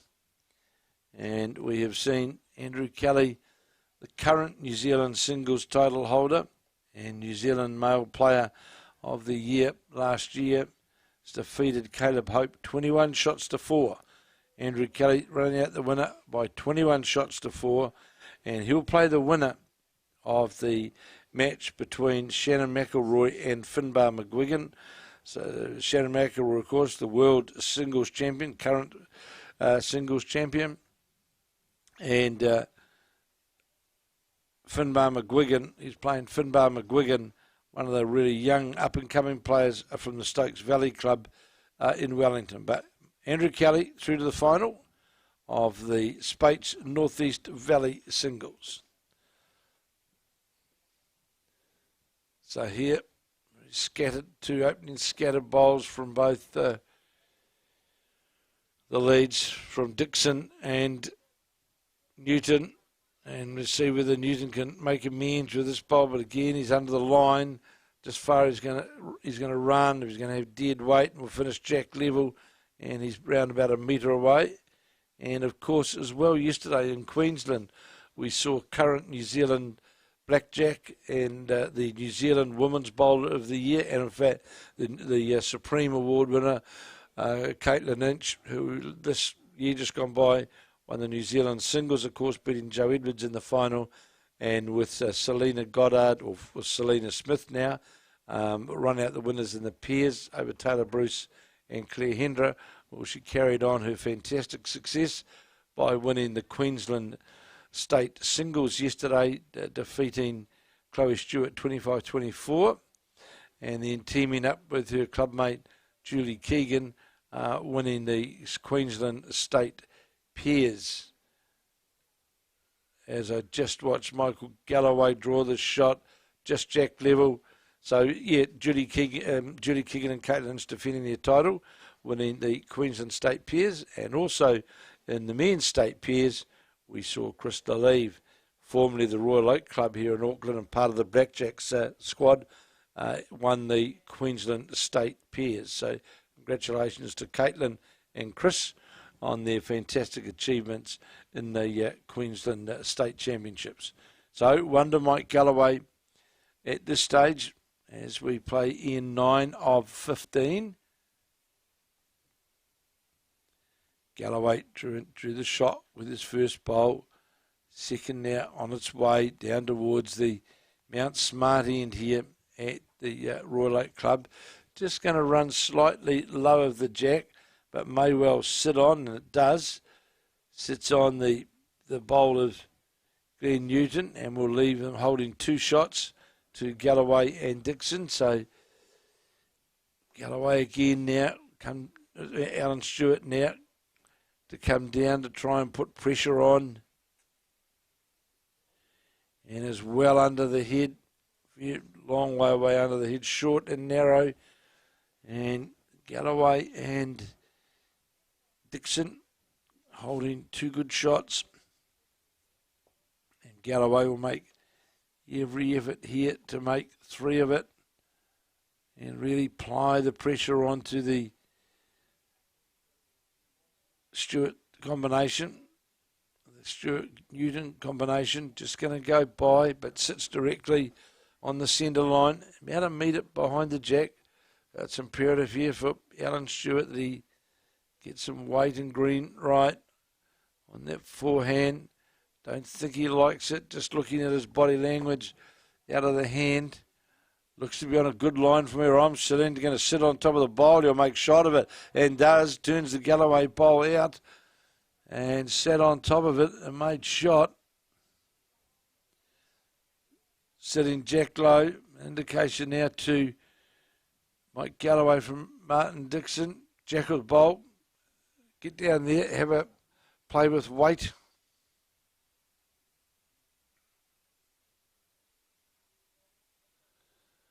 So here's Galloway playing down with weight. Looks to be wide, trying to get to the bowl or jack, and his wide goes by.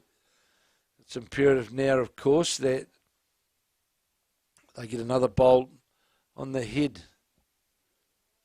for the Stewart combination. And given the bowl, decent width on the delivery. How's the weight going to be? Needs another couple of metres of weight. And we'll pull up short. So still there's that opportunity to play down under the head with weight to reach that, what is the shot bowl of Alan Stewart, or get a touch on the jack. So Martin Dixon will play down towards the Mount Smart end.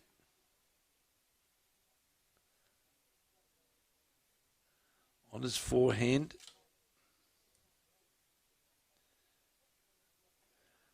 Playing with weight to get to that target.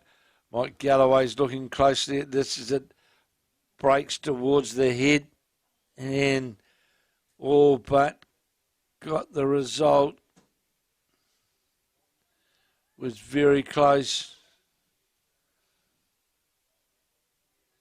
As we come to the end, or near the end of end 9 of 15, with Alan Stewart and Glenn Newton holding shop.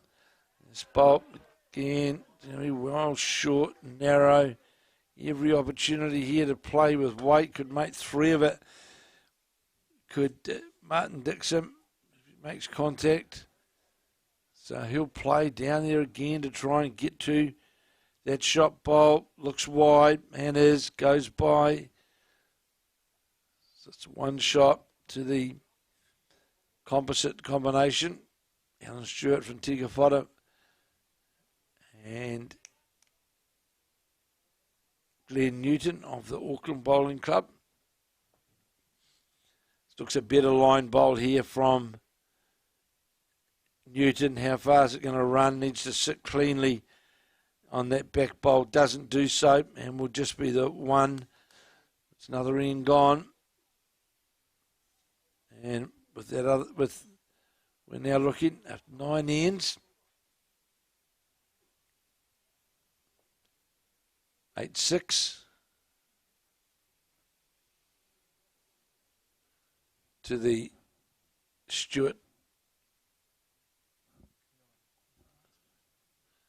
9-6, my apologies, it's 9-6.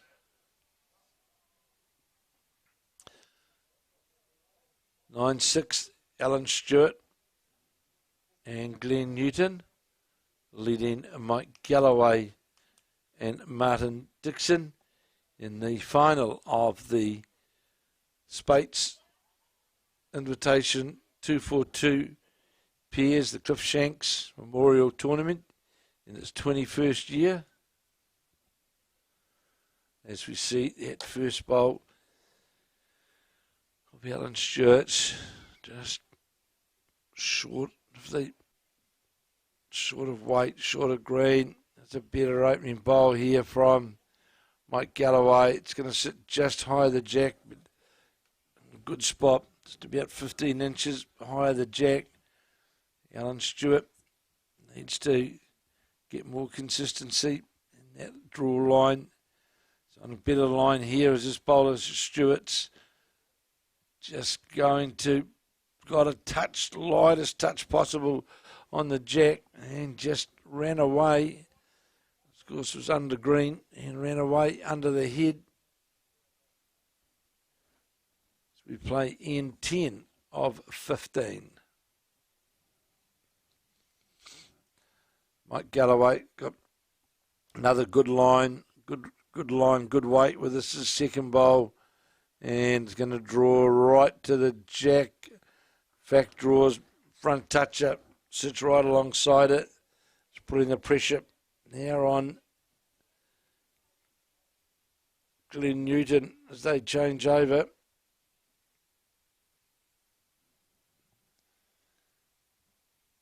With Alan Stewart and Glenn Newton leading 9-6.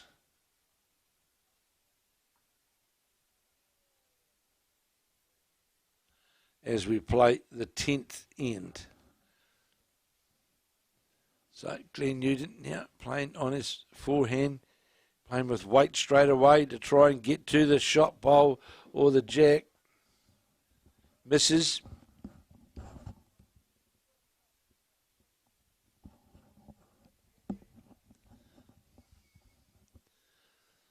Galloway struck in Martin Dixon. Just get us another bowl close.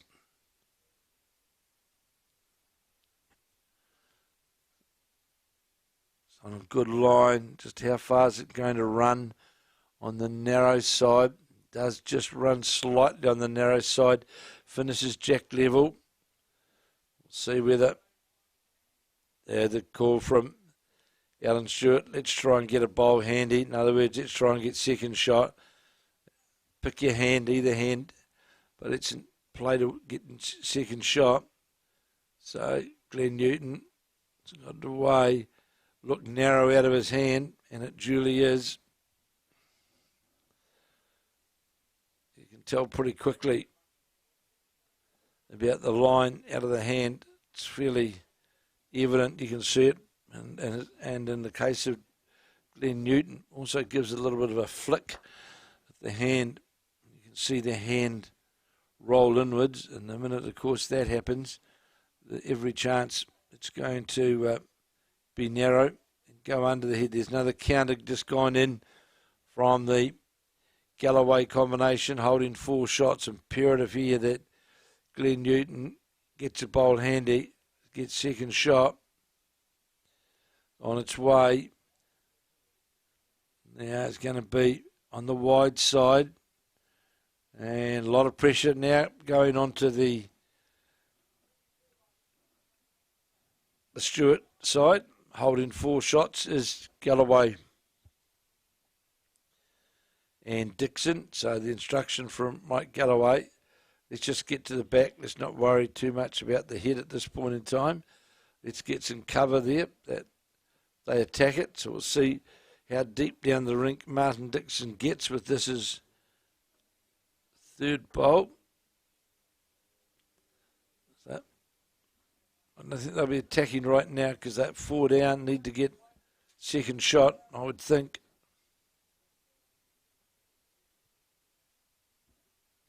So here is now Glenn Newton. Looks to be out on that wide side again, trying to get the second shot. I'm quite surprised actually he's playing that hand with bowls out in front on the draw line, and on the other hand he's actually got counting bowls that he could actually sit on to reduce the count. So just playing that one line to the jack just makes it a wee bit harder, and especially when you've got a short bowl and it forces you wider. So Mike Galloway likes that. He's got the back covered, I think. Sense would say now to Alan Stewart, you got another hand and draw second shot, draw to the Mike Galloway bowl, which sits virtually just past the jack level. The shot bowl sitting in front of the jack, of course, is the Mike Galloway bowl. The next bowl over from that is the one that you'll be playing, because the danger is here that you get tangled. And here, playing straight for the shot bowl. And he's not far away on this gamble, but he might just chip it out. Didn't really achieve, sure, he nearly got the result, but it really finished up as a nothing result. And now the pressure's really on, because Galloway can draw another shot here and go to hold a 5, and that really puts the pressure on the last bolt of Alan Stewart, where, in my view, best option right now, if you're 5 down, try and draw second shot. So, and that should have happened to bowl before, actually. So here is Mike Galloway holding 4 on the backhand. On a good line, just needs to get inside the, he's not going to, get inside the bowl of Glenn Newton. It's going to go by. So here, Alan Stewart, he's 4 down. Leads 9-6 as we come to the back end of the 10th end. Little dump when he delivered that bolt on the backhand. It's on a good line. It's on a very good line as it breaks down towards the jack, and got a touch on the jack and drew the shot. A side toucher on the draw. Puts his arm up in the air. He was in all sorts of trouble then. Drew the shot. It's a big bowl on this, the 10th, his last bowl on this, the 10th end. Galloway, no doubt, will be on the attack trying to remove the bowl. But it's a great bowl by Alan Stewart, under pressure for sure.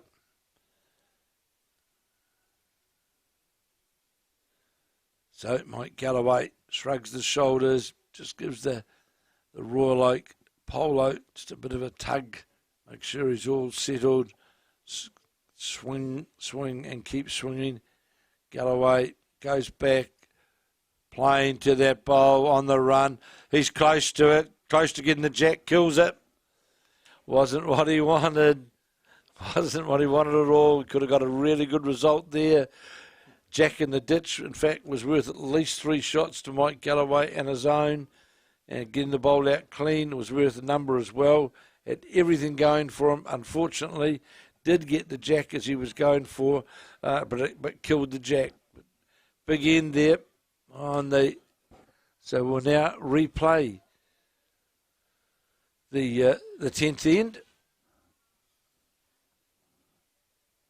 Tell you at North East Valley in the Spates singles down there, I can tell you that Andrew Kelly is safely through to the final, and Shannon McElroy has just defeated Finbar McGuigan 21 shots to 16. So in the semi-finals, we saw Shannon McElroy defeat Finbar McEwen 21-16, and we saw Andrew Kelly defeat Caleb Hope. So the final, which we'll have it down there in Dunedin, is more than likely the top 2 seeds, as it's turned out. Andrew Kelly and Shannon McElroy, they'll now get on the green and play the final, of which, if my memory serves me right, I think Shannon McElroy has in fact won the North East Valley singles on 4 occasions. So can he make another one, make 5 of it? So McElroy defeated Finbar McGuigan, Andrew Kelly defeated Caleb Hope. Final about to get underway in Dunedin between Andrew Kelly and Shannon McElroy. Back to the Clif Shanks Memorial 242 Piers here at Royal Oak, and after 9 ends of 15, it's the combination of Alan Stewart of Te Whara and Glenn Newton of the Auckland Bowling Club up against the local combination, the Royal Oak combination of Mike Galloway and Martin Dixon, and after 9 of the 15 ends, it's the Stewart and Newton combination that lead by 9 shots to 6. So The first two bowls have been played on this, the 10th end. The last bowl of Martin Dixon's shot, in fact, of Galloway's shot. As I watch now, Alan Stewart endeavouring to draw the shot, just goes by the Galloway bowl. Played a very short one with his first bowl. Galloway now, sun streaming down here, not a cloud in the sky here at Royal Oak as we look out over the green up towards One Tree Hill. And perfect conditions here, virtually no wind whatsoever. As you watch this bowl of Mike Galloway's trying to get all the way down to the jack. Well played by Mike Galloway, will sit virtually just jack high by a few inches, and certainly a counter. So again, thank you to all the helpers here at Royal Oak, caterers and the umpires and the people on the score cards and a raft of jobs which gets done to make these tournaments of course possible. And of course a big thank you to all of the sponsors of Comfy Kiwi Homes, the Trust, Hillsborough Heights, Bowls New Zealand and Davis Funerals. Big thank you for them for their support to make this event possible.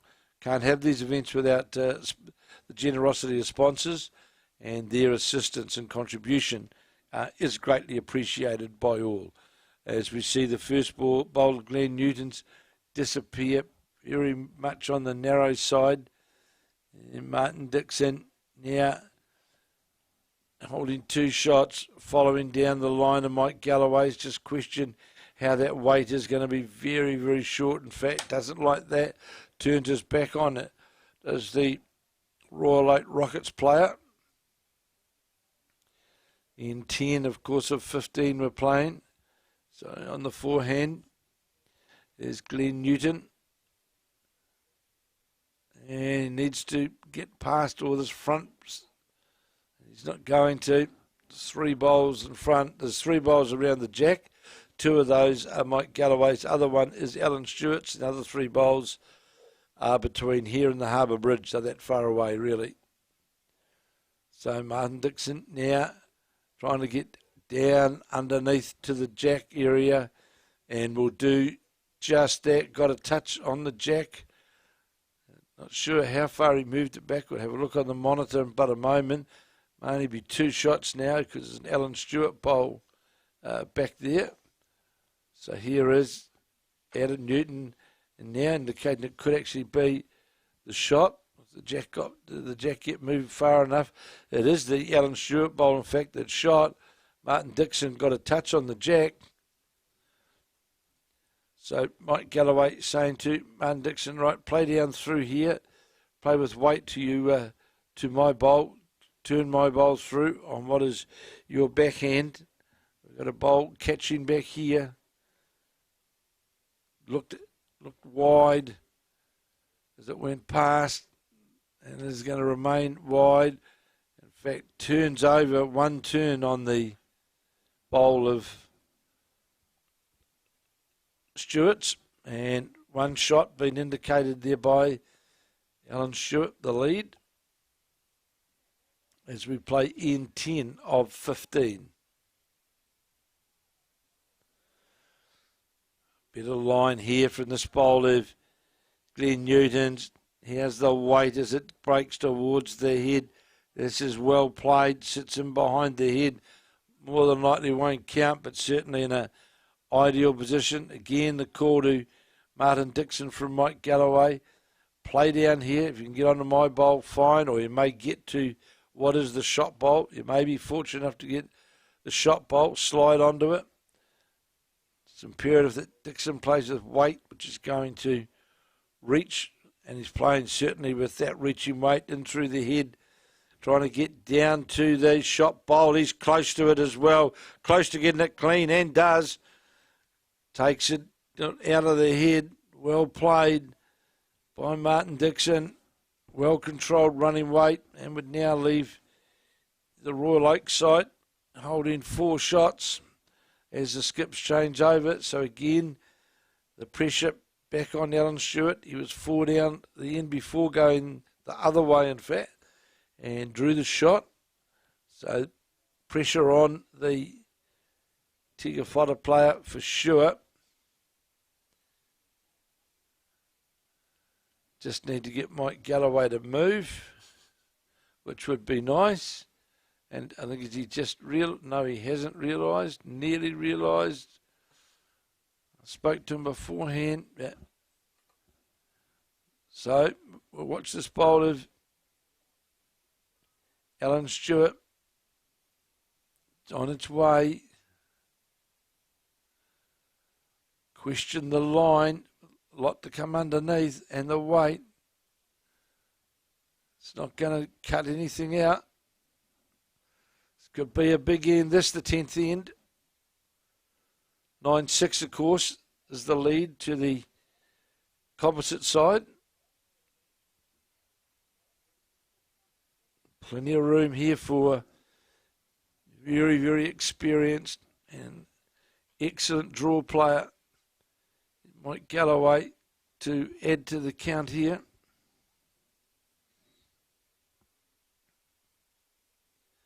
So Mike Galloway on the mat. On his forehand, playing down towards the Mount Smart Road end. That's smooth, that silk delivery. On its way. Narrow, got one of his own bowls out. I don't know what that was really all about. But the object now for Stewart is to beat the bowl of Martin Dixon's out to the side, and he would have second shot. Looks narrow, needs to get past the front bowl here of Newton's and get down by a good couple of metres. It's not going to. Short. So now having a look at the head. Well, from my view from here, looks like they're holding, in my view, 4 shots. And this is another bowl somewhere I can't. Oh, there is the bowl of Glenn Newton's right in the back of the head, behind the head. And if, of course, Galloway was able to reach that and get a couple of turns out of it, it would in fact be 1, 2, 3, 4, 5 shots to Galloway. That more than likely maybe what he was trying to play to before, but definitely holding. And of course, Alan Stewart, he hasn't got any bowls left. So Mike Galloway now on the mat as we come to the completion of N10 of 15. On its way, the Galloway bowl. Still trying to get to this bowl at the back. And obviously he missed it. And in fact, that was the shot bowl. So the bowl sitting right at the back of the head, in fact, was the Galloway, Mike Galloway was trying to dislodge, was in fact the shot bowl, which is a bit confusing. It didn't look that way. It looked as though that was the Galloway combination holding the number, not to be. Another one to the Alan Stewart, Glenn Newton side. They now lead 10 shots to 6 after 10 of the 15 ends here at the home of the Royal Oak Rockets at the Royal Oak Bowling Club on finals day of the Clif Shanks 242 pairs. And earlier today we saw Mike Galloway and Martin Dixon defeat Ula Vavaya and Luke Matiura to make their way into the final, narrowly winning by 18 shots to 15. And we saw a come-behind win by Glenn Newton and Alan Stewart up against Murray Dixon and Terry Brunton. We saw Newton and Stewart score a 3 on the last end to give them a 1-shot lead after trailing. Only time they were in front during the game was, in fact, on that, the 15th end. So the first bowl has been delivered by Glenn Newton on this, the 11th of the 15th end. And lower the jack. This bowl, again, the second bowl, it's also going to be short under the line to the jack. So Martin Dixon now got to start putting the pressure on these lead bowls. So here is Dixon on his forehand with Stewart and Newton leading 10-6. As we see the bowler Martin Dixon's finished jack level. As the skips change over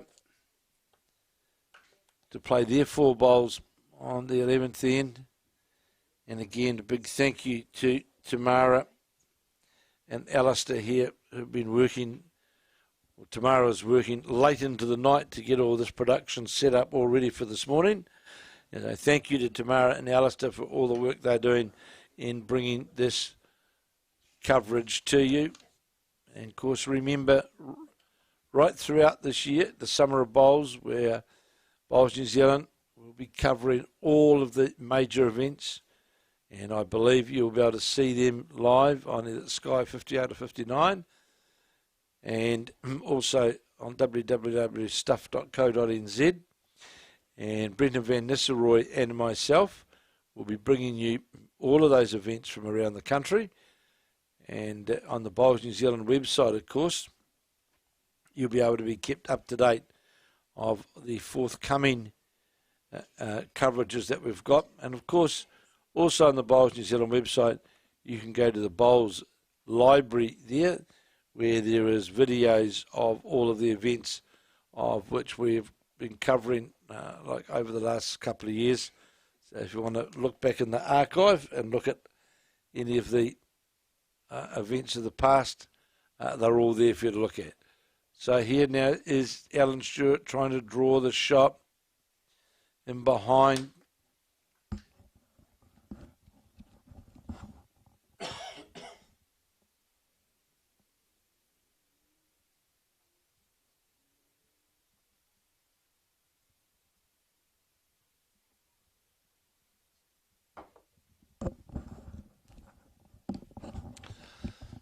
So it's Galloway and Dixon holding the shot, holding one as we watch this bowl. Mike Galloway's just break towards the head, just slides by, won't quite count. And the call from Glenn Newton is that he's calling it a measure at this stage behind the back bowl of Alan Stewart's and that side bowl of Martin Dixon's. As we watch this bowl now of Stewart's break towards the head, looks to be on a very good line. Just question, how's the weight going to be? Is it going to get all the way up to the counting area? Falls back out, may or may not. There's a triangle of bowls there. Here's Michael Galloway now on this, the 11th end, on the backhand, 11 of 15 ends. With Newton and Stewart leading 10 shots to 6.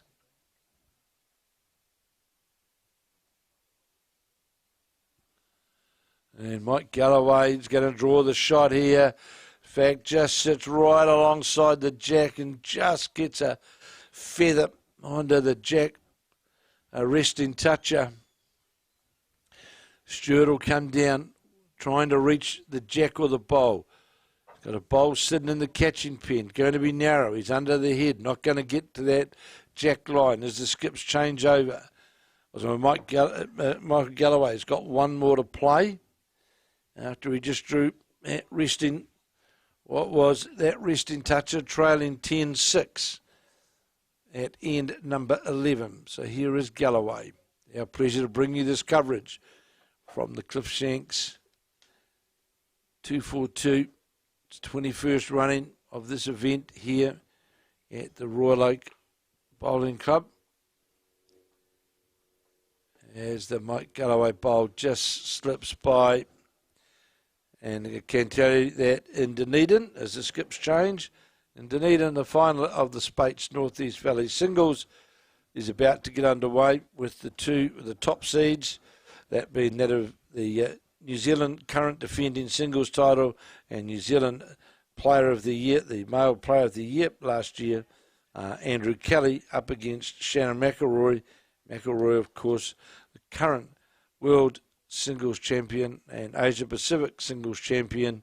So certainly got two of the best going head to head to conclude the Speight's North East Valley Singles down at the North East Valley Bowling Club in Dunedin. As Glenn Newton now strides to the mat, on the mat, on the forehand, endeavouring to play down, reach to the right onto that bowl of Galloway's. Got away, knew straight away. That was well narrow, way under the head, and disappeared. In fact, there's more than likely two shots to the Galloway combination. It's my Martin Dixon bowl sitting slightly jack high, which is more than likely is the second shot. As we watch this bowl of Martin Dixon's, just going to disappear under the head. Might sit though, and the bat fell over on the top of the bowler Stewart's, and definitely two down is the call from Alan Stewart. So bit of a guide there now for Newton, just to follow that line down underneath that bowl. It's on its way, trying to reach the jack of the shot bowl. There's a better line to get the result. Going to get the front bowl, got a touch on the jack out to the side. And I can see a Martin Dixon bowl sitting right out to the side, the back. But unfortunate there was Glenn Newton, got the perfect result. Could in fact be a couple to the Royal Oak combination. Martin Dixon still got a bowl to play. You can see deep down on the rink, you can see where inside the peg by about half a metre is where the jack is. There's a Dixon bowl sitting right in behind there, and then out to the side, of course, is that blue bowl of Mike Galloway's, as they going to have a look to see. Indication then from Mike Galloway they're holding two shots. So Martin Dixon just draw, and it gives you three. And that was to happen. We're at 10-9 after 11 of 15 ends in this final.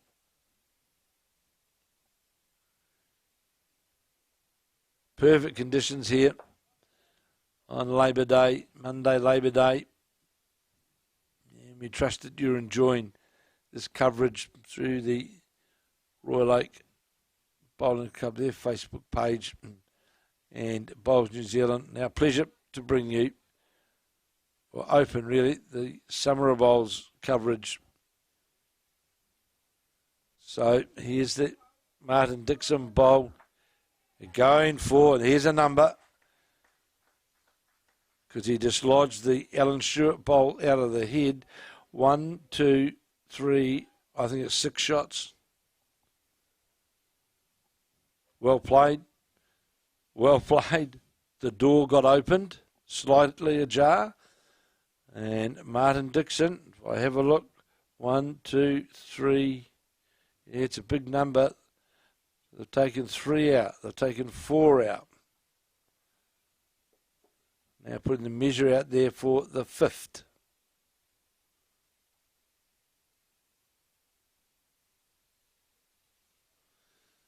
So going to the Alan Stewart bowl.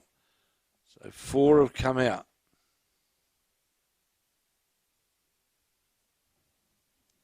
That looks to be in. 5.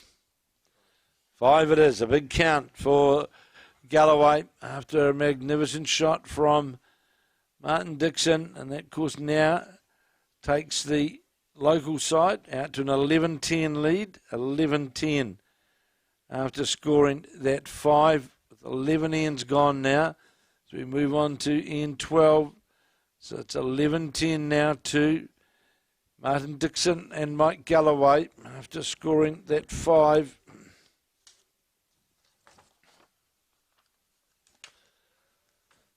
On the 10th end.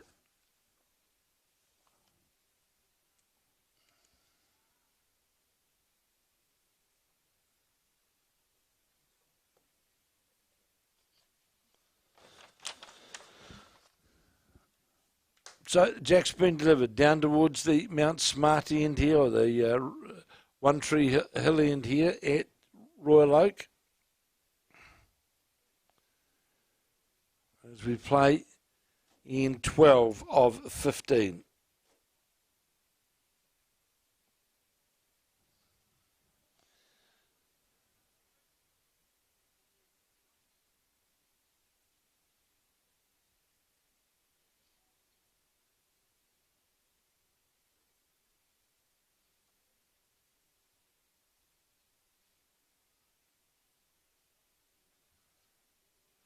So I can tell you that the game tomorrow night on the TV game tomorrow evening in the Bowls 3-5 out at Newlyn on Sky TV, of course, will be the game between Stoke Thunder and Elmwood Park. And that game will be on live on Sky. It's a big one.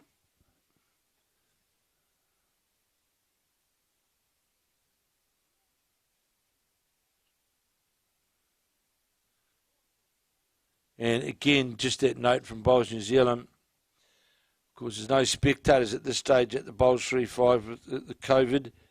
And so presenting it differently. But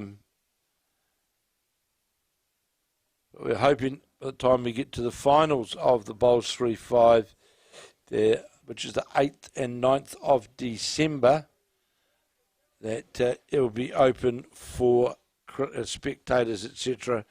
But just keep an eye on the Bowls New Zealand website, and they'll keep you posted on what's happening in that relative to crowds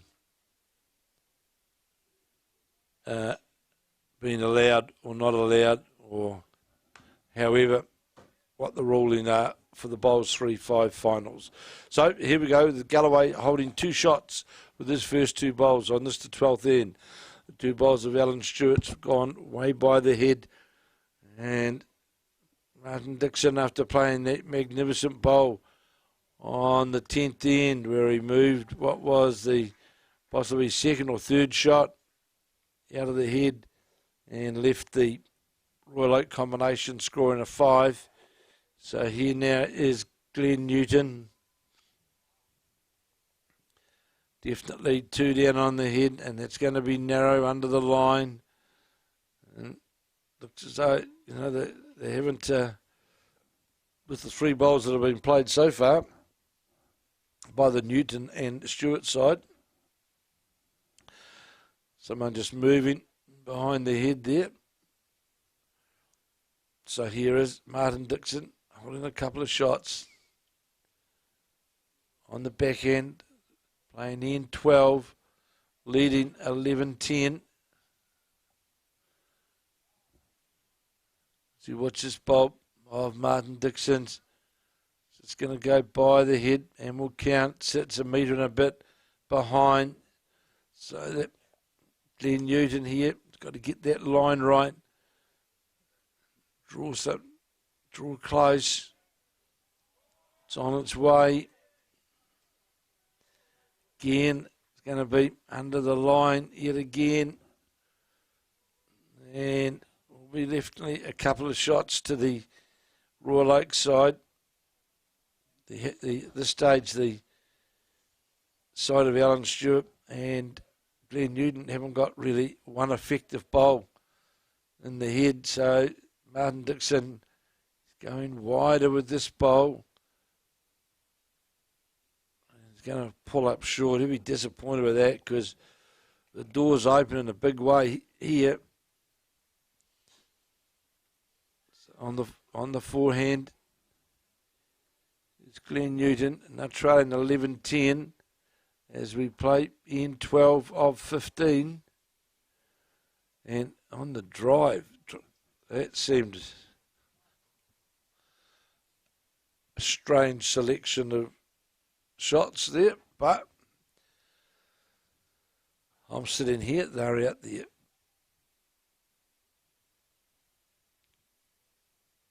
So Martin Dixon playing his 4th bowl. Definitely holding as the Galloway-Dixon combination And this is certainly going to be the shot itself. And sits just lower the jack. So we see what Glenn Newton elects to do. Obviously, looking from here, his best option is that backhand draw. And that's certainly what he's endeavouring to play. On a good line, this bowl, as it breaks down towards the jack and will draw shot, falls over. It's a shot I thought he might have played with his third bowl, not his fourth bowl. But draws the shot. Of course, the frailty for the Stuart Newton side, it's only one bowl on the head. As we play in 12 of 15. And I can tell you the final of the Spates North East Valley singles is underway in Dunedin. That being Andrew Kelly versus Shannon McElroy. And of course, also in action here is the finals of the plates, etc. And on the Royal Oak website, you will see a full review of this whole event, of the various divisions, who's won what, etc. Will be there for everybody to see.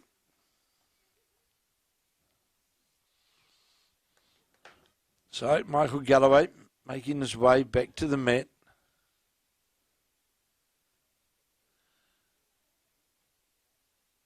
No doubt Galloway will want to reach what is the shot bowl, and he's certainly playing with, you can see out of the hand with that reaching weight to get down to the jack or the bowl, and he got a touch on the jack, moved it out right out to the side of the rink on a slice of unlucky slice there. There's the two which were completely ineffective bowls of Alan Stewart's back there, and we'll see, they look to be one of them at least, and the bowl up in front looks like the shot. So here's Stewart on the backhand, so definitely holding, needs to get outside the brown bowl of, not going to, pull up very short. Mike Galloway really has got 1.5 meters to draw the shot. Of course, playing through what one would term foreign territory out there, where the jack's been moved to on an unplayed part of the green. So here is Galloway on the mat, on the backhand, playing down towards the Mount Smart end, or the Royal Oak end. Needs to get down past this front brown bowl. Looks as though he's needs to fall in, not out. And I think looking at this, it's still a couple to the 3 shots is what the call is. They like us for 3 to the call to the Newton-Stewart combination. I mean, they just dropped to 5.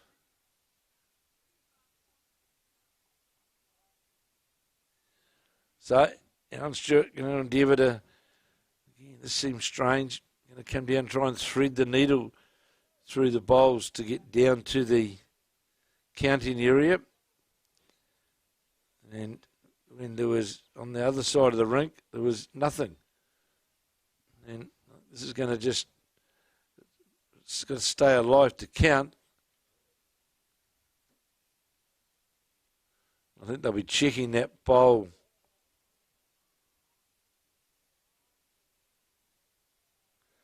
So they'll go, obviously, to, I would say, the Michael Galloway bowl.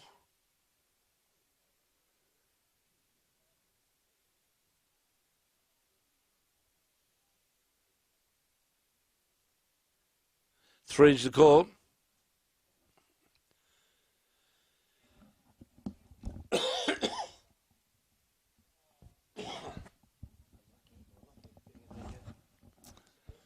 3, I'd say, well, Michael Galloway to Alan Stewart and Glenn Newton.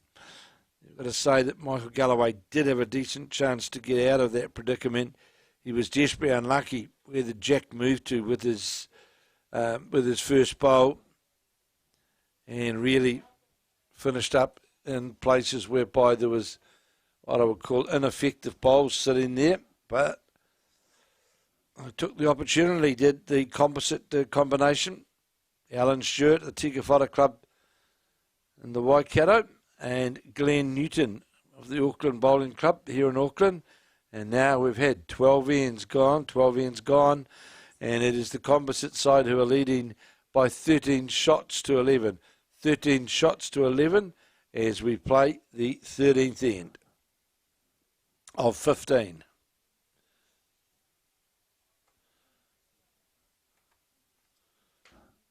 Our pleasure bringing you this coverage from the Royal Oak Bowling Club of the Clif Shanks, Spates, Cliff Mix the pairs. And trust you've enjoyed this coverage.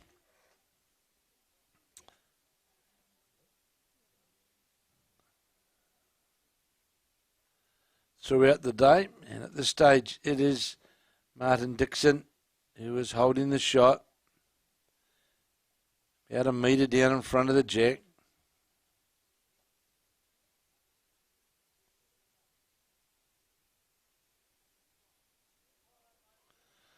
As we see, Glenn Newton, he's drawn the shot, and Toucher just got to caress the jack right on top of the jack. Martin Dixon, he'll be endeavouring to get another bolt close as he can, preferably over the head.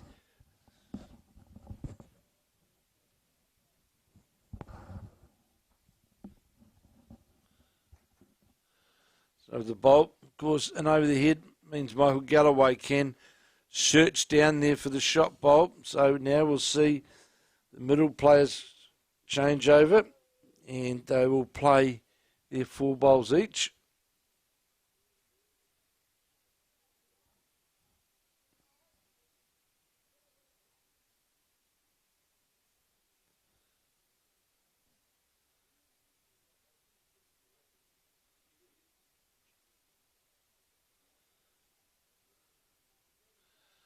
So here's Alan Stewart playing his first of 4. And he'll be quite happy, in fact, if he gets in behind the head, and he's done that well.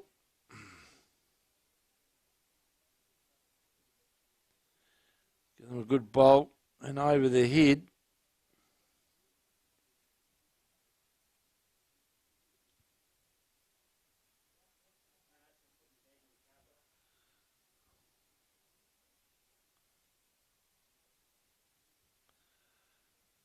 So Galloway, he's on the search, trying to get to the shot bowl or jack, going to get the jack and bowl at once, followed through with it, sat right on top of the jack, followed through, did Mike Galloway, leaving them holding the one shot. You can see it there just down in front of the jack. Here's now Stewart on the charge, trying to get to the jack himself. Gets the jack clean.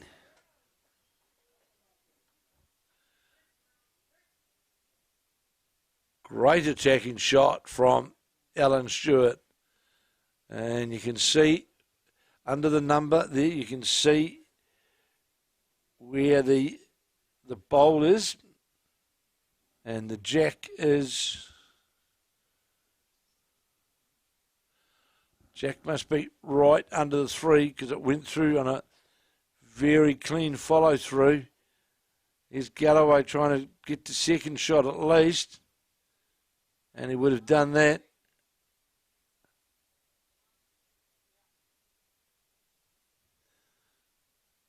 So holding one shot definitely is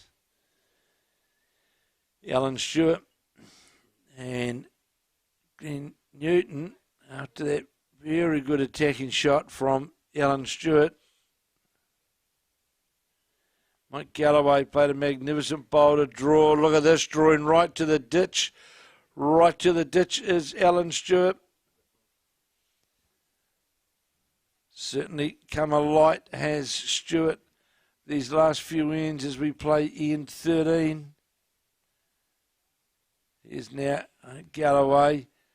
He'll be at least trying to get to second shot, but going to fall into the front bowls. Runs into the bowl of Martin Dixon's. So can he emulate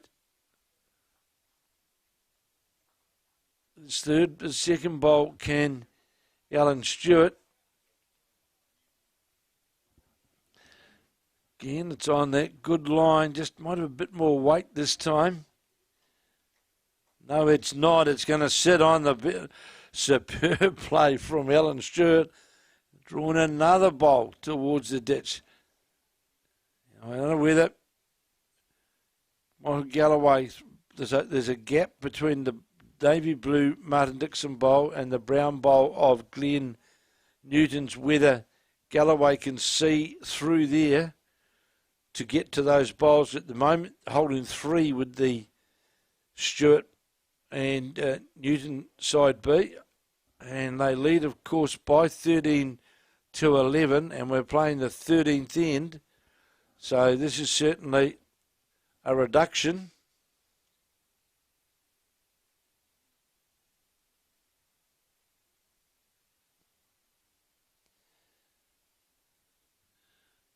So Mike Galloway back on the mat.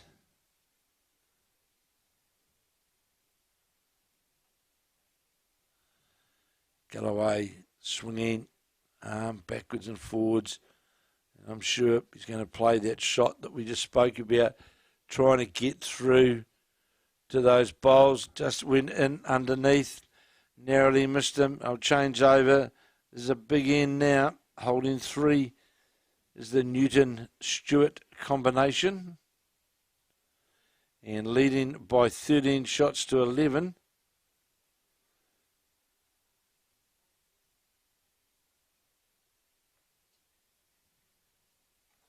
So the skips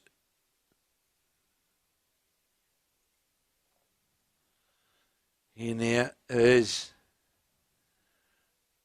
Glenn Newton on the forehand on the mat.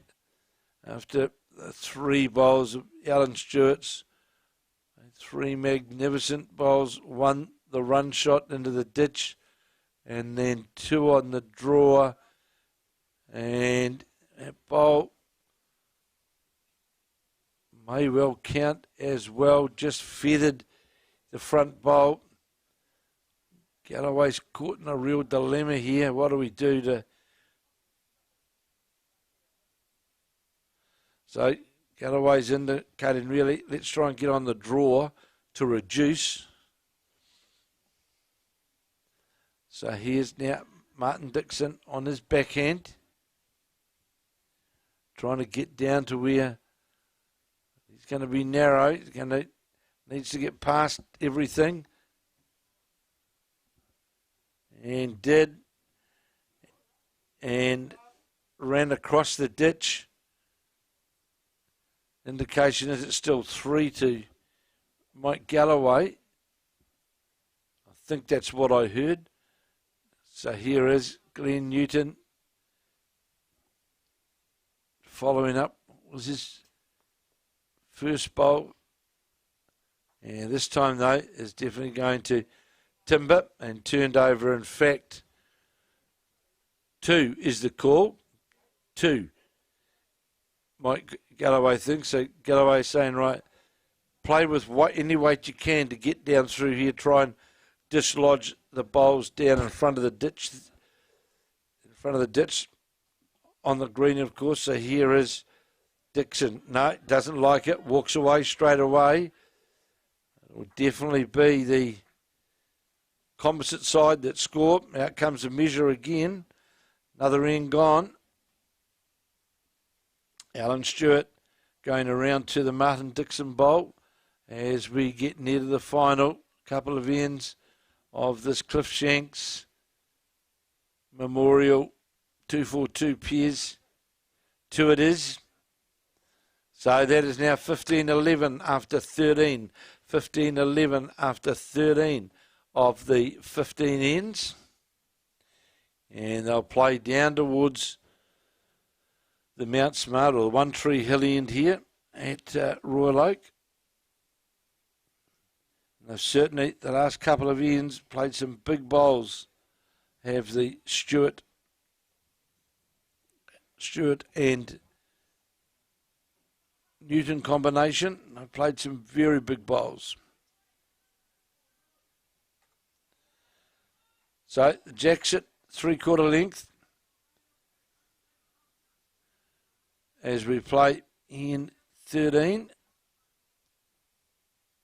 In 14, sorry, of 15.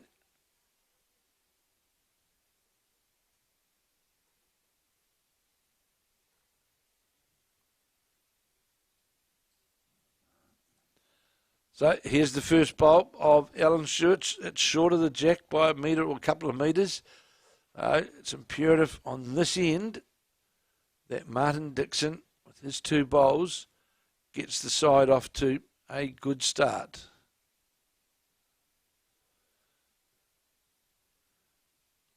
On its way. Looks to be, well, it's Mike Galloway, my apologies. He's going to be short. He'll be disappointed with that. He's a good metre and a half short of the jack. Former New Zealand player, Mike Galloway. Remembering Martin Dixon and Mike Galloway between them won just over 30 Auckland titles. Here is now Alan Stewart, who's been a bit of a star of the show in these last few ends, but he's going to go by a couple of metres. So plenty of room for the shot to be drawn by Mike Galloway as they trail 15-11 as we play in 14 of 15.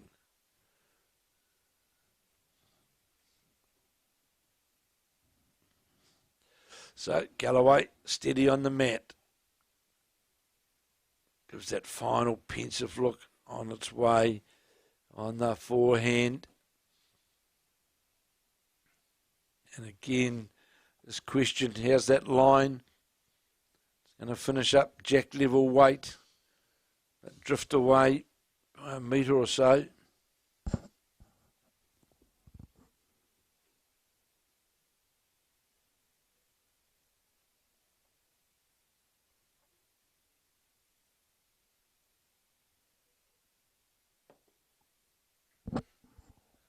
So Martin Dixon and Glenn Newton make their way back to the mat to play there. 4 bowls on this end, 14 of 15.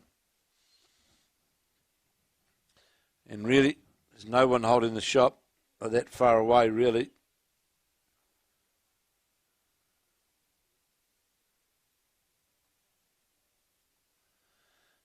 And a bit of bowl here from Glenn Newton. It's going to finish just lower the jack. I can tell you in Dunedin that it's Shannon McElroy who jumped out to a 6-0 lead over Andrew Kelly in the final of the Spates Northeast Valley singles. The rain's gone away, but they tell me that it's very cool down there.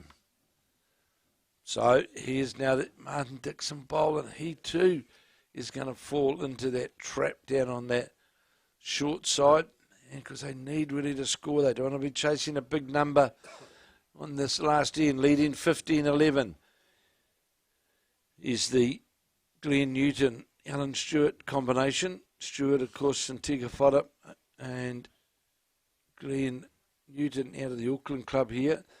And this bowl, Newton's is on a good line. Is it going to run all the way down to the jack? I think it is.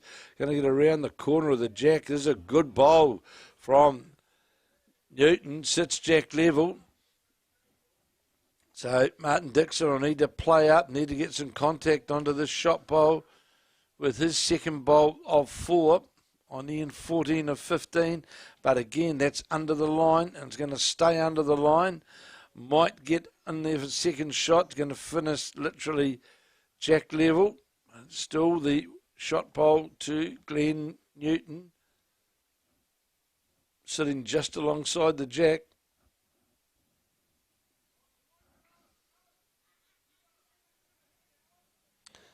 So again, looks to have a fairly good line on it. Looks to have a good line. Is it going to get the back of the jack though? He doesn't want that, because that would immediately flick it over towards that Martin Dixon bowl is. So here now is Martin Dixon.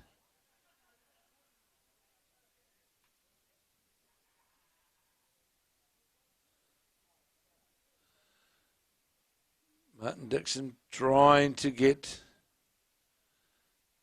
to that shot bowl, and just goes by.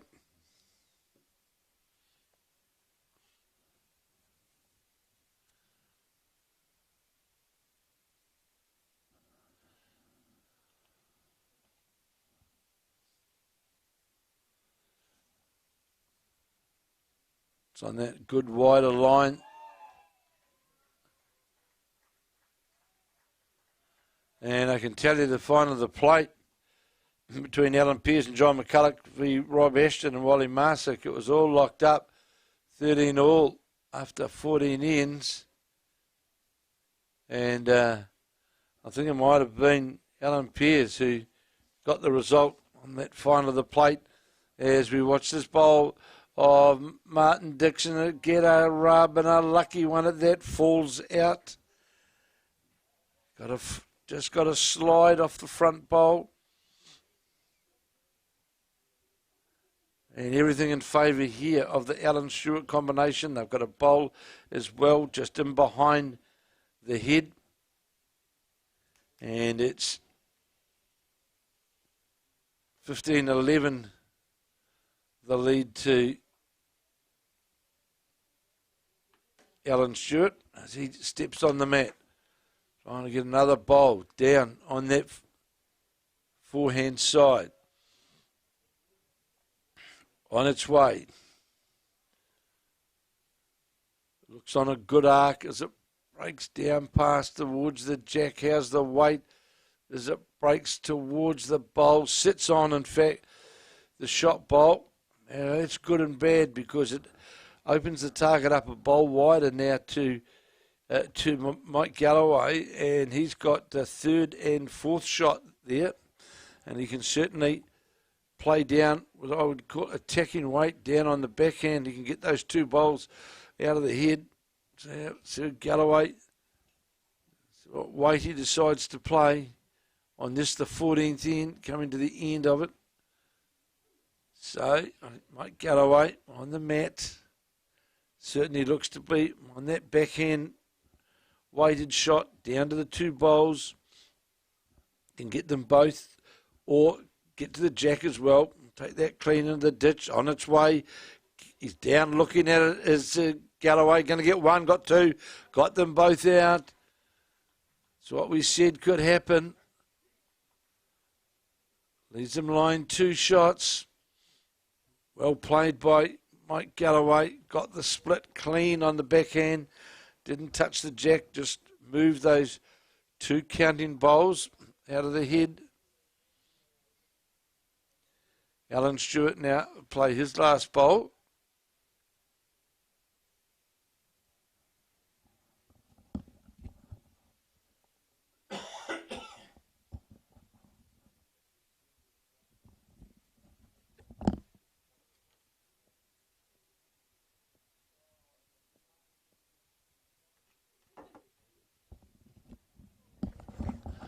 It's on a good line, this bowl of Alan Stewart, getting down towards the jack. How's the weight? He's going to draw a front toucher.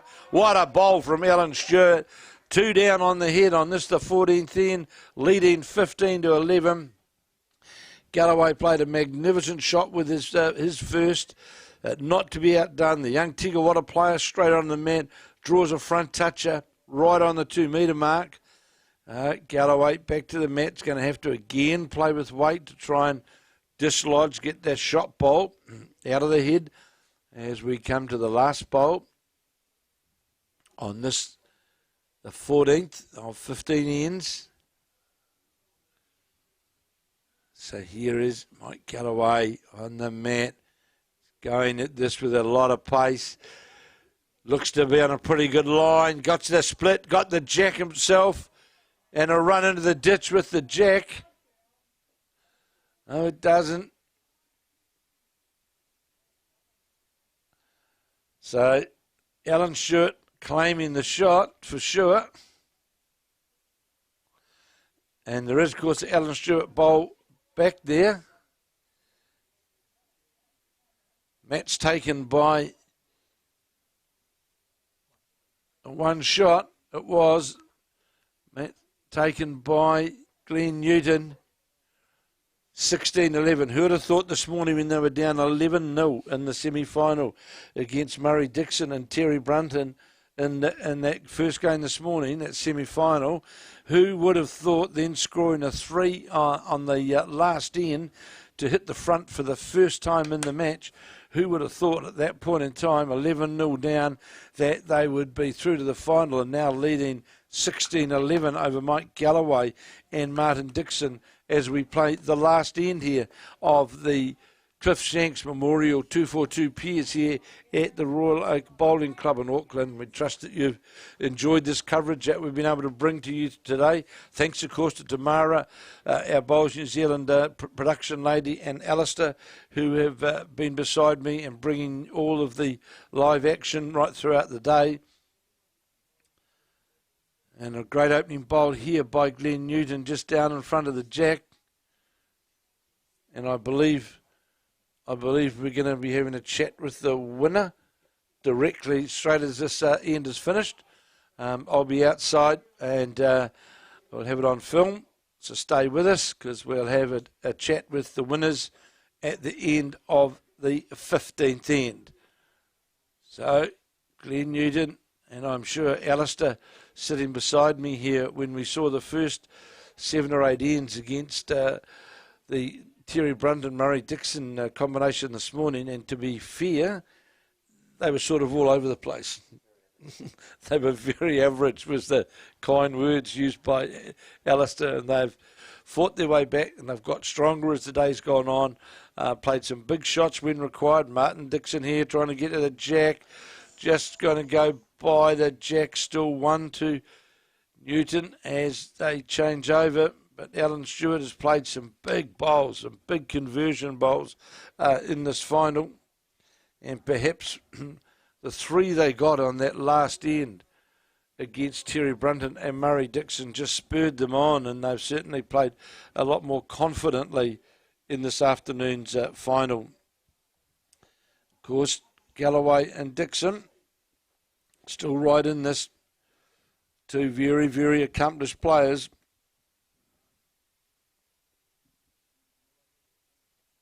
But now needing 5 to tie. It's a pretty big ask.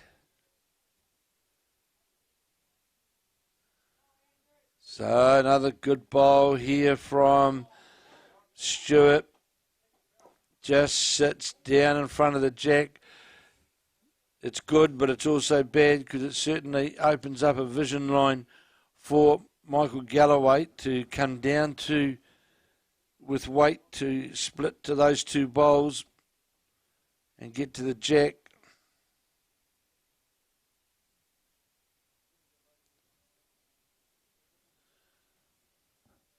So Galloway looking for that split, and he's got the split clean and the jack, and that'll be a kill, I would say, of the 15th end. It is.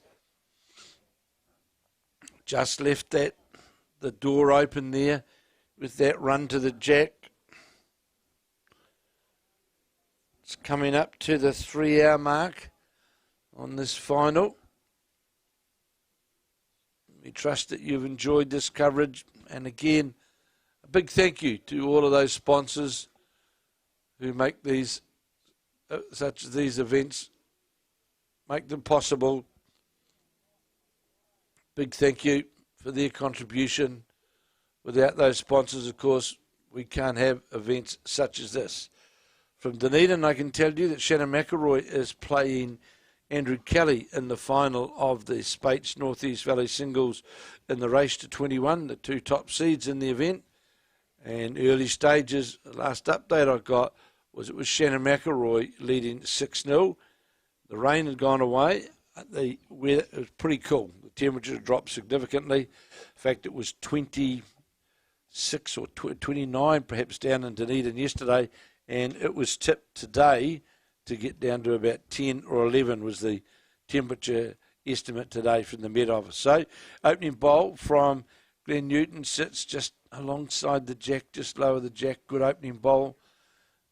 Martin Dixon, of course, part of the Royal Oak Rockets. Don't forget, of course, tomorrow night on Sky is week 2 of the Bowls 3-5. And you can watch all the action live from the Bowls 3-5 both Tuesday and Wednesday evening.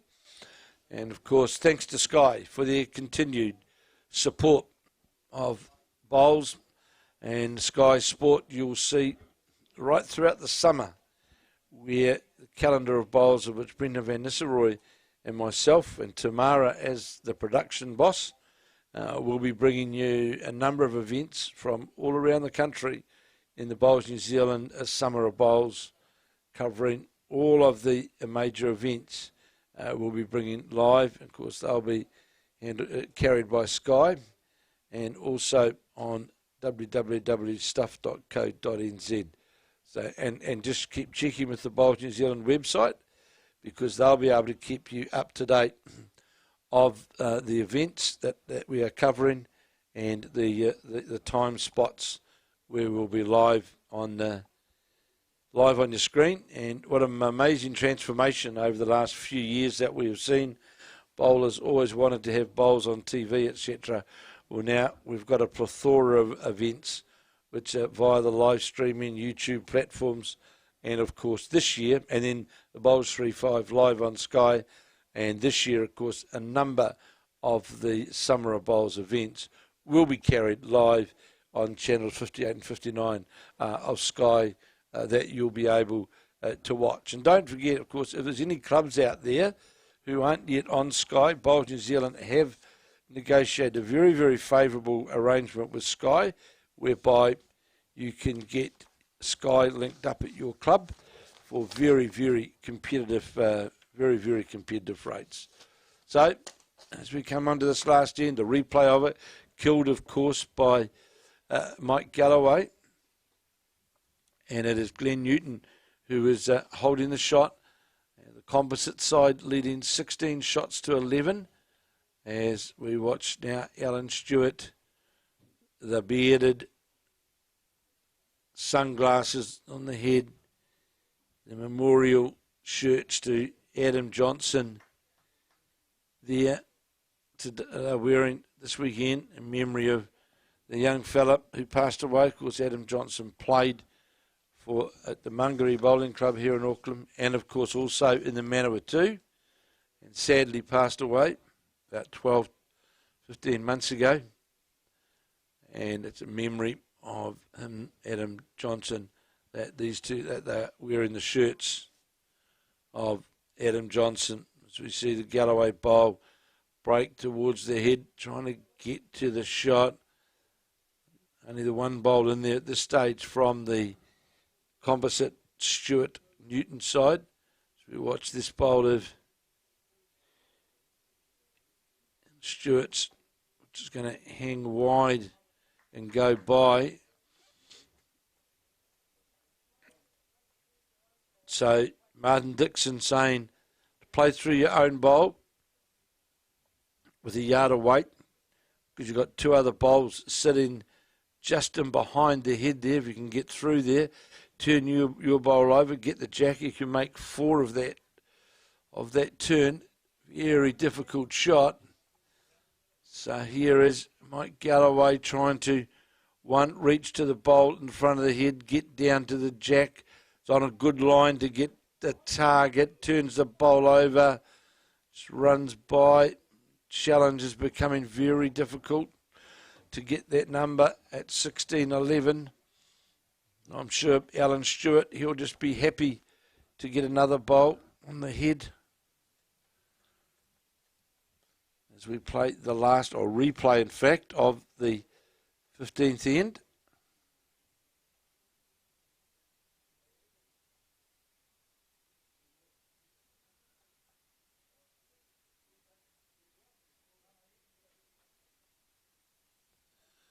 So here's Alan Stewart trying to get to the jack, moved out the Galloway bowl,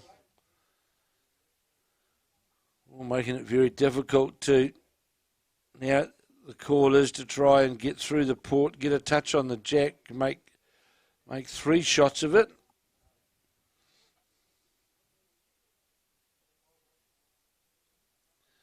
So Mike Galloway to play what could be his last bowl of the final here of the Clif Shanks Memorial 242 Piers at the Royal Lake Bowling Club. So here's Galloway now on the mat.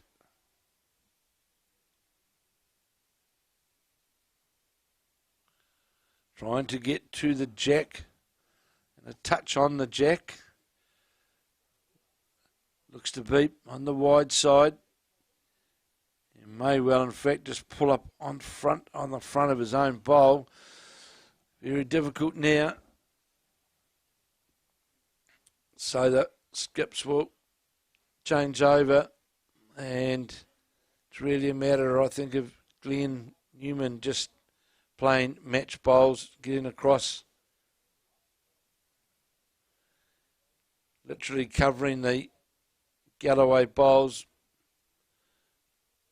And what Martin Dixon is saying is that if we can get the jack through, right through the port, we could get 4, but a really, really hard shot. And because any bowl now by the Stewart combination that goes past the head just makes that challenge all the more difficult. So here is Glenn Newton playing his last 2 bowls on this, the 15th end, and he's going to run into one of the bowls of Alan Stewart.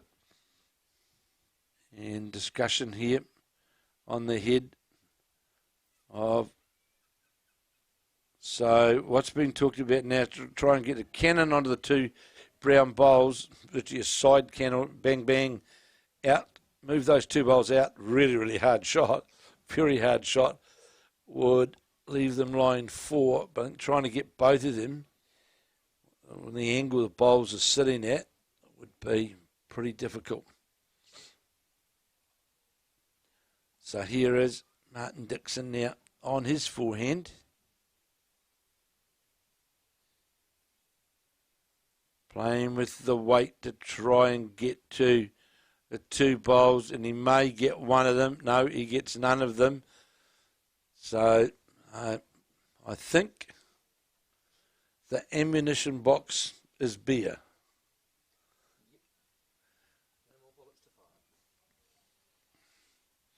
So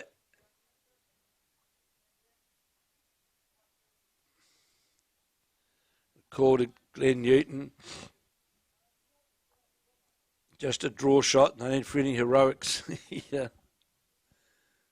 And we trust you've enjoyed this coverage today from the Clif Shanks Memorial 242 Piers here at the Royal Lake Bowling Club.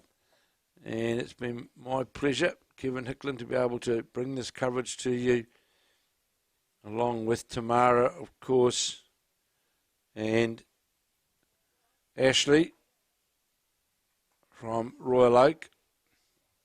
Last bowl, final end. Alan Stewart leading 16-11.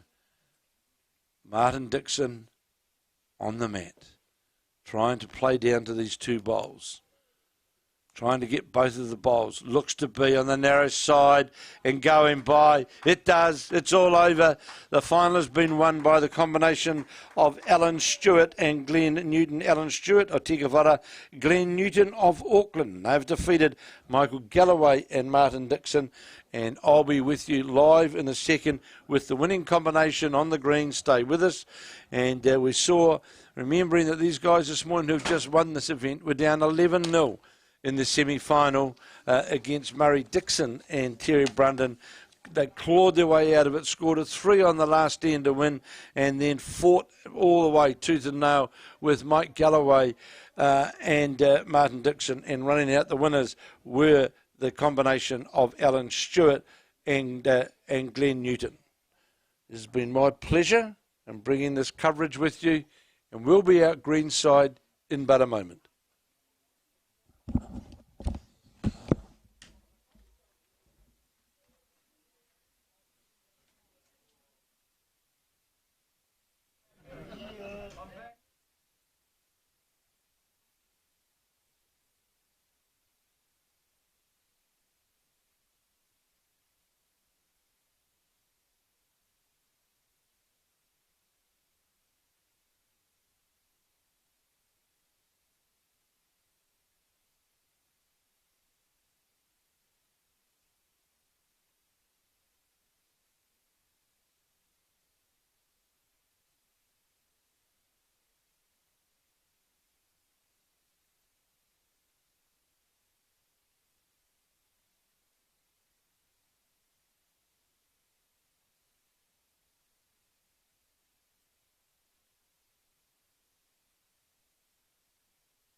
How long have you been playing? This is my first tournament. That's unreal. First tournament in 4 years. So here we are. So here we are with our winners of the Clif Shanks Memorial Pairs, Alan Stewart, Tika Whara, who's just telling me it's his first tournament back after 4 years, and Glenn Newton from the Auckland Bowling Club. So congratulations, chaps, well done. Thank you very much, mate. And Glenn, you happy with that result? Oh, any result's a good result on a day like this. Well, I must say this morning, that semi-final when you were down 11-0 and sort of struggling a bit, it didn't really look as though you was going to come your way. So what was the turning point in that game this morning? I think it was halfway down the green. I said to Glenn, there's no way we're losing this game. And we just turned it around. We certainly did, and you know, because you dropped the big numbers, a 6 or something, you dropped on the first one, and then there was another number, but you hung in there, and of course you got that 3 on the last end. Couldn't ask for much more, could you? Oh, no, it was a perfect ending to it. Yeah, you didn't have to go to an extra end. We don't, not liking those, but yeah, no, it worked out well for us. So the greens certainly looked to be good as well. Looked to be running, you know, pretty well, didn't it? The surface. Yeah, speed-wise, it was brilliant. A little bit tracky, but no, it was good. It was still good to play on. So there's your winners of the Clif Shanks Memorial Pairs, Glenn Newton and Alan Stewart. So congratulations, chaps. Go and enjoy it. Have a cold one, and congratulations on your win. Thank you very much, mate. Cheers.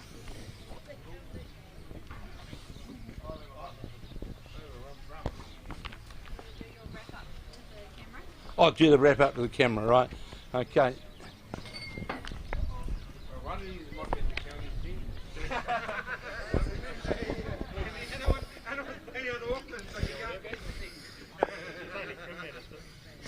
So this brings to a close the completion of the Clif Shanks Memorial Pairs here at the Royal Oak Bowling Club. Splendid conditions, absolutely perfect conditions here today, and we've seen Alan Stewart and Glenn Newton that run out the winners, defeating Mike Galloway and Martin Dixon in a real close final. This morning, of course, in the semi-finals, we saw Mike Galloway win his game, and in a real nail-biter for Glenn, for the runner, the finalists, with Alan Stewart scoring a 3, in fact, on the last end over Murray Dixon to run out the winner. So we now come to an end of a fantastic tournament here for the first of the Summer of Bowls of the 2020-21 Summer of Bowls. And Tamara and I and the team will be back with you right throughout the whole summer, bringing you live onto your screens and around the country all of the major events. This is Kevin Hicklin at the Clif Shanks Memorial Piers, wishing you all well, and we'll see you at the Nationals.